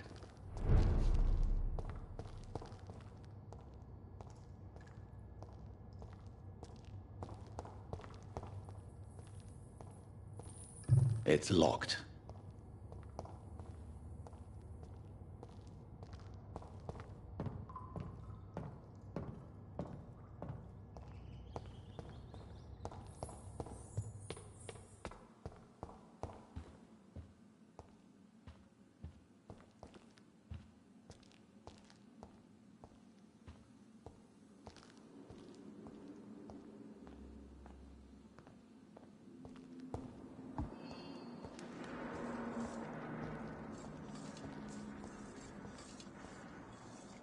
Glad to see you again, Mr. Reed. Do you have recent news of Sean Hampton's shelter?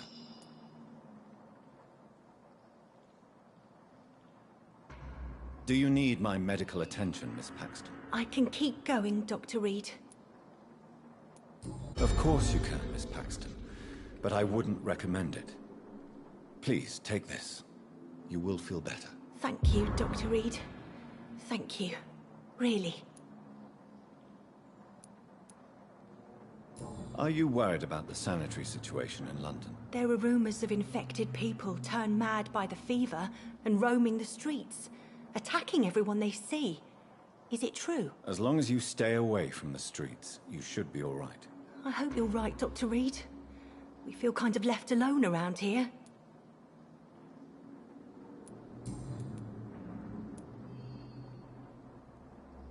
Is it not dangerous to work here at night? As long as I have good legs, I can run away from trouble. The Sad Saint now provides me and my sister a bed and a roof.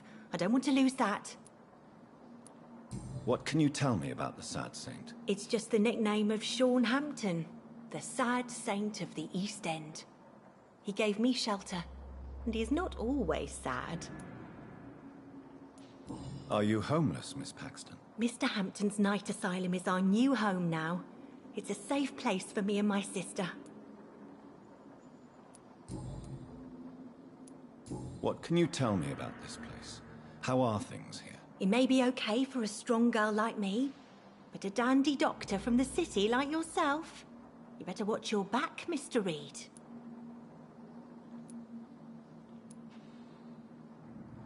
You really think I should go back to a safer place, miss? No. I think you had better stay and help as many people as you can. Just avoid the wet boot boys. Those bastards are worse than the epidemic. Which local dangers must I avoid? Well, the gangs, the thieves, the drunks, the jobless.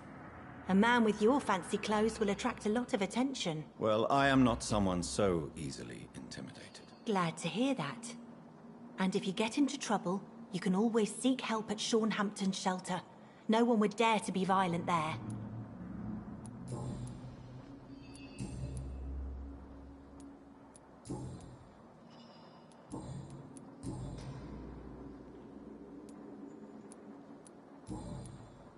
Goodbye, Miss Paxton.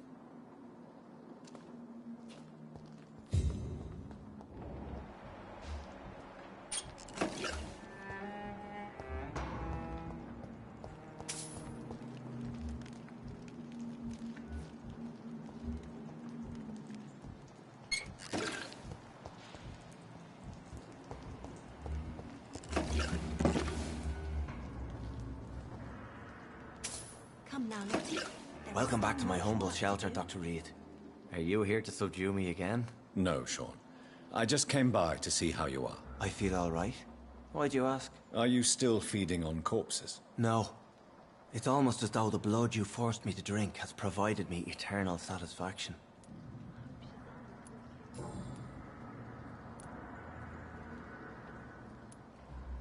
Would you let me listen to your chest, Sean? No, Dr. Reed. You already forced me to drink your blood, and I thank you for that, for I feel better now. But it was quite an unpleasant experience. It would help me greatly if you would allow me to give you a physical examination. I said no. I'm no subject of medical examination, and I intend only to obey and to kneel before God. How did you meet old Bridget? When younger, I used to patrol the streets at night, searching for lost souls. This is how I met her. It took me 2 months just to get her name. Now we support each other.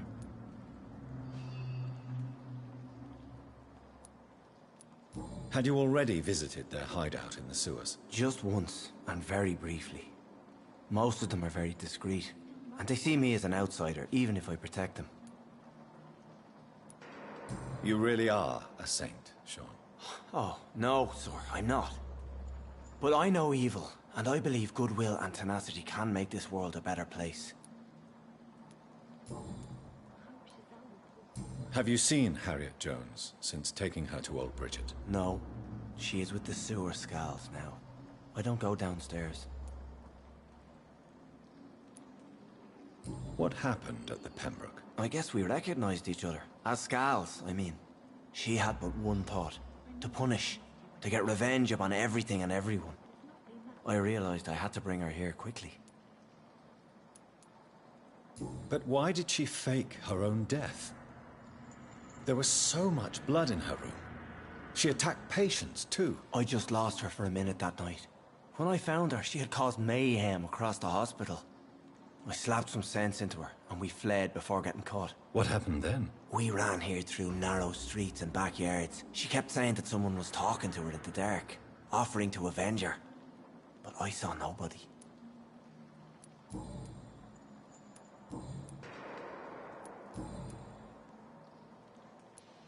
How are things in your shelter? Between the mortals and the immortals, I mean. Even if we're all children of God, I've always maintained a strict frontier between the two communities. What if food became scarce? Wouldn't the immortals in your flock be tempted to feed on the living? Wouldn't you? The Skulls can feed on the dead, Doctor. And until Judgment Day, mortals will continue dying. What do you fear? A few years ago, a Skull decided to pay a nocturnal visit to my sleeping customers. He got caught licking their necks in the dark. Since then, I have added a lock to the door. How is the sanitary situation in this part of town? There's a lot of sadness and pain in my flock. I believe we're not fully through the crisis. You should do something about it if you can, Doctor.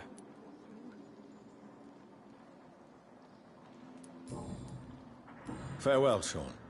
Take good care of your flock, and of yourself.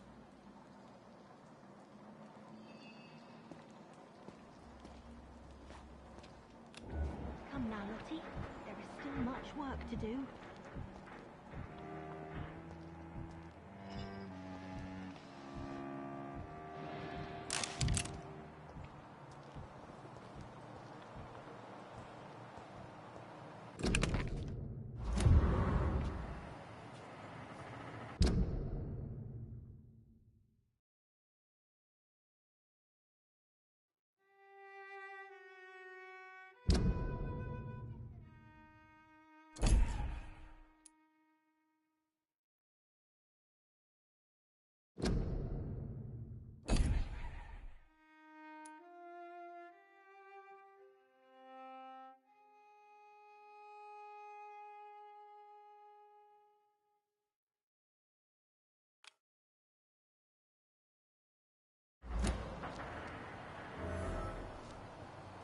It's locked, all right.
It's locked.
It's locked.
Step back, sir. Are you deaf?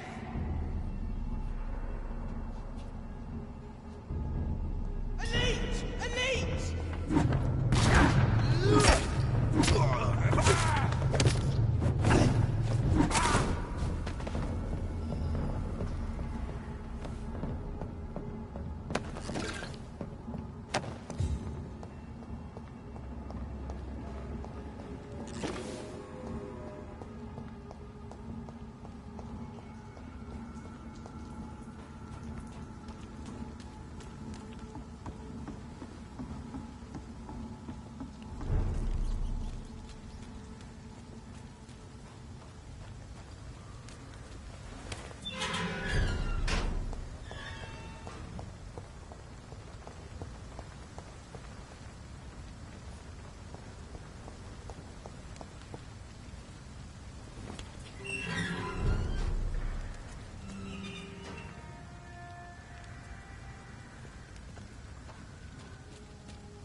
I have this thirst for blood. This is despicable.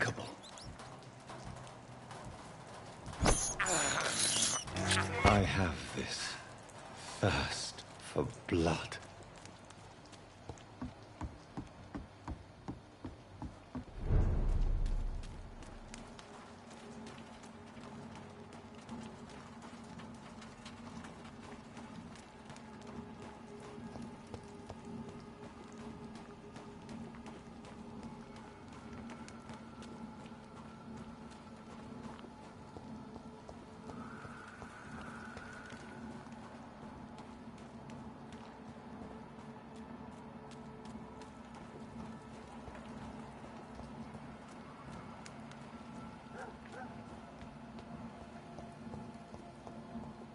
It's locked, all right.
Come now, Lottie.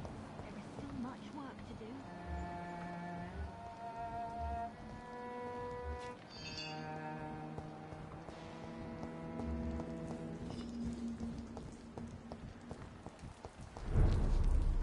You again? What do you want? I've identified the men who stole from you. You were right. They were members of some self-proclaimed militia. I knew it! Did you find the money, too? Yes, here it is. They thought they could finance their activities with it. I never thought a man like you would be kind enough to... I misjudged you. Badly. Well... Thank you, sir. Will you give the money back to your comrades, then? Fuck those bastards who fired me. I'll give the money to Miss Gillingham. Her son Jack was a friend of mine. He was killed recently.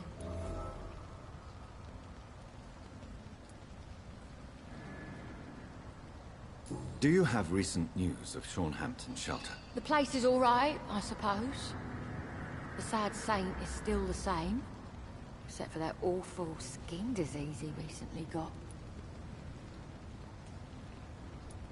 Well, I'll leave you for now.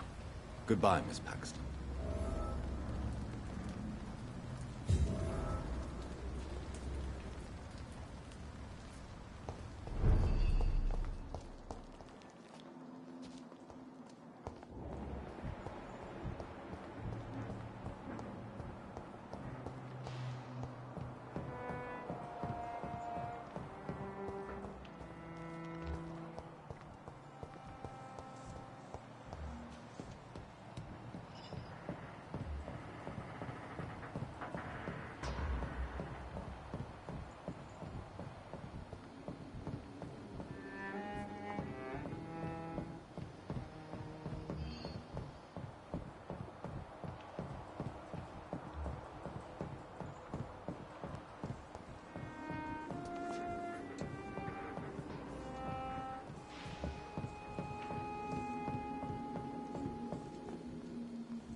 It's locked, all right.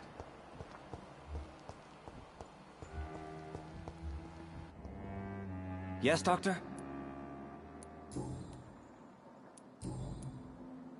Farewell, Sean. Take good care of your flock, and of yourself.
The vampire hunters will never find us here.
Old Bridget says you are one to trust.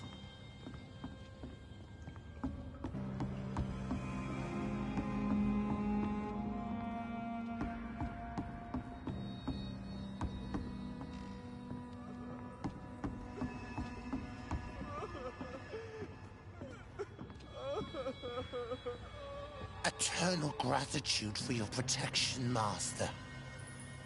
Eternal gratitude for your protection, Master.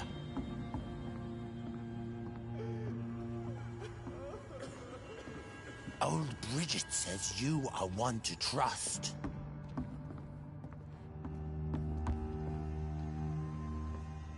Keep your distance, Echo.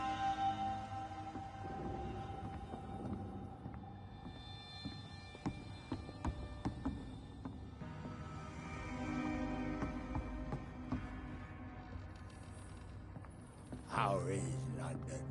I've not seen beyond these walls in such a long time.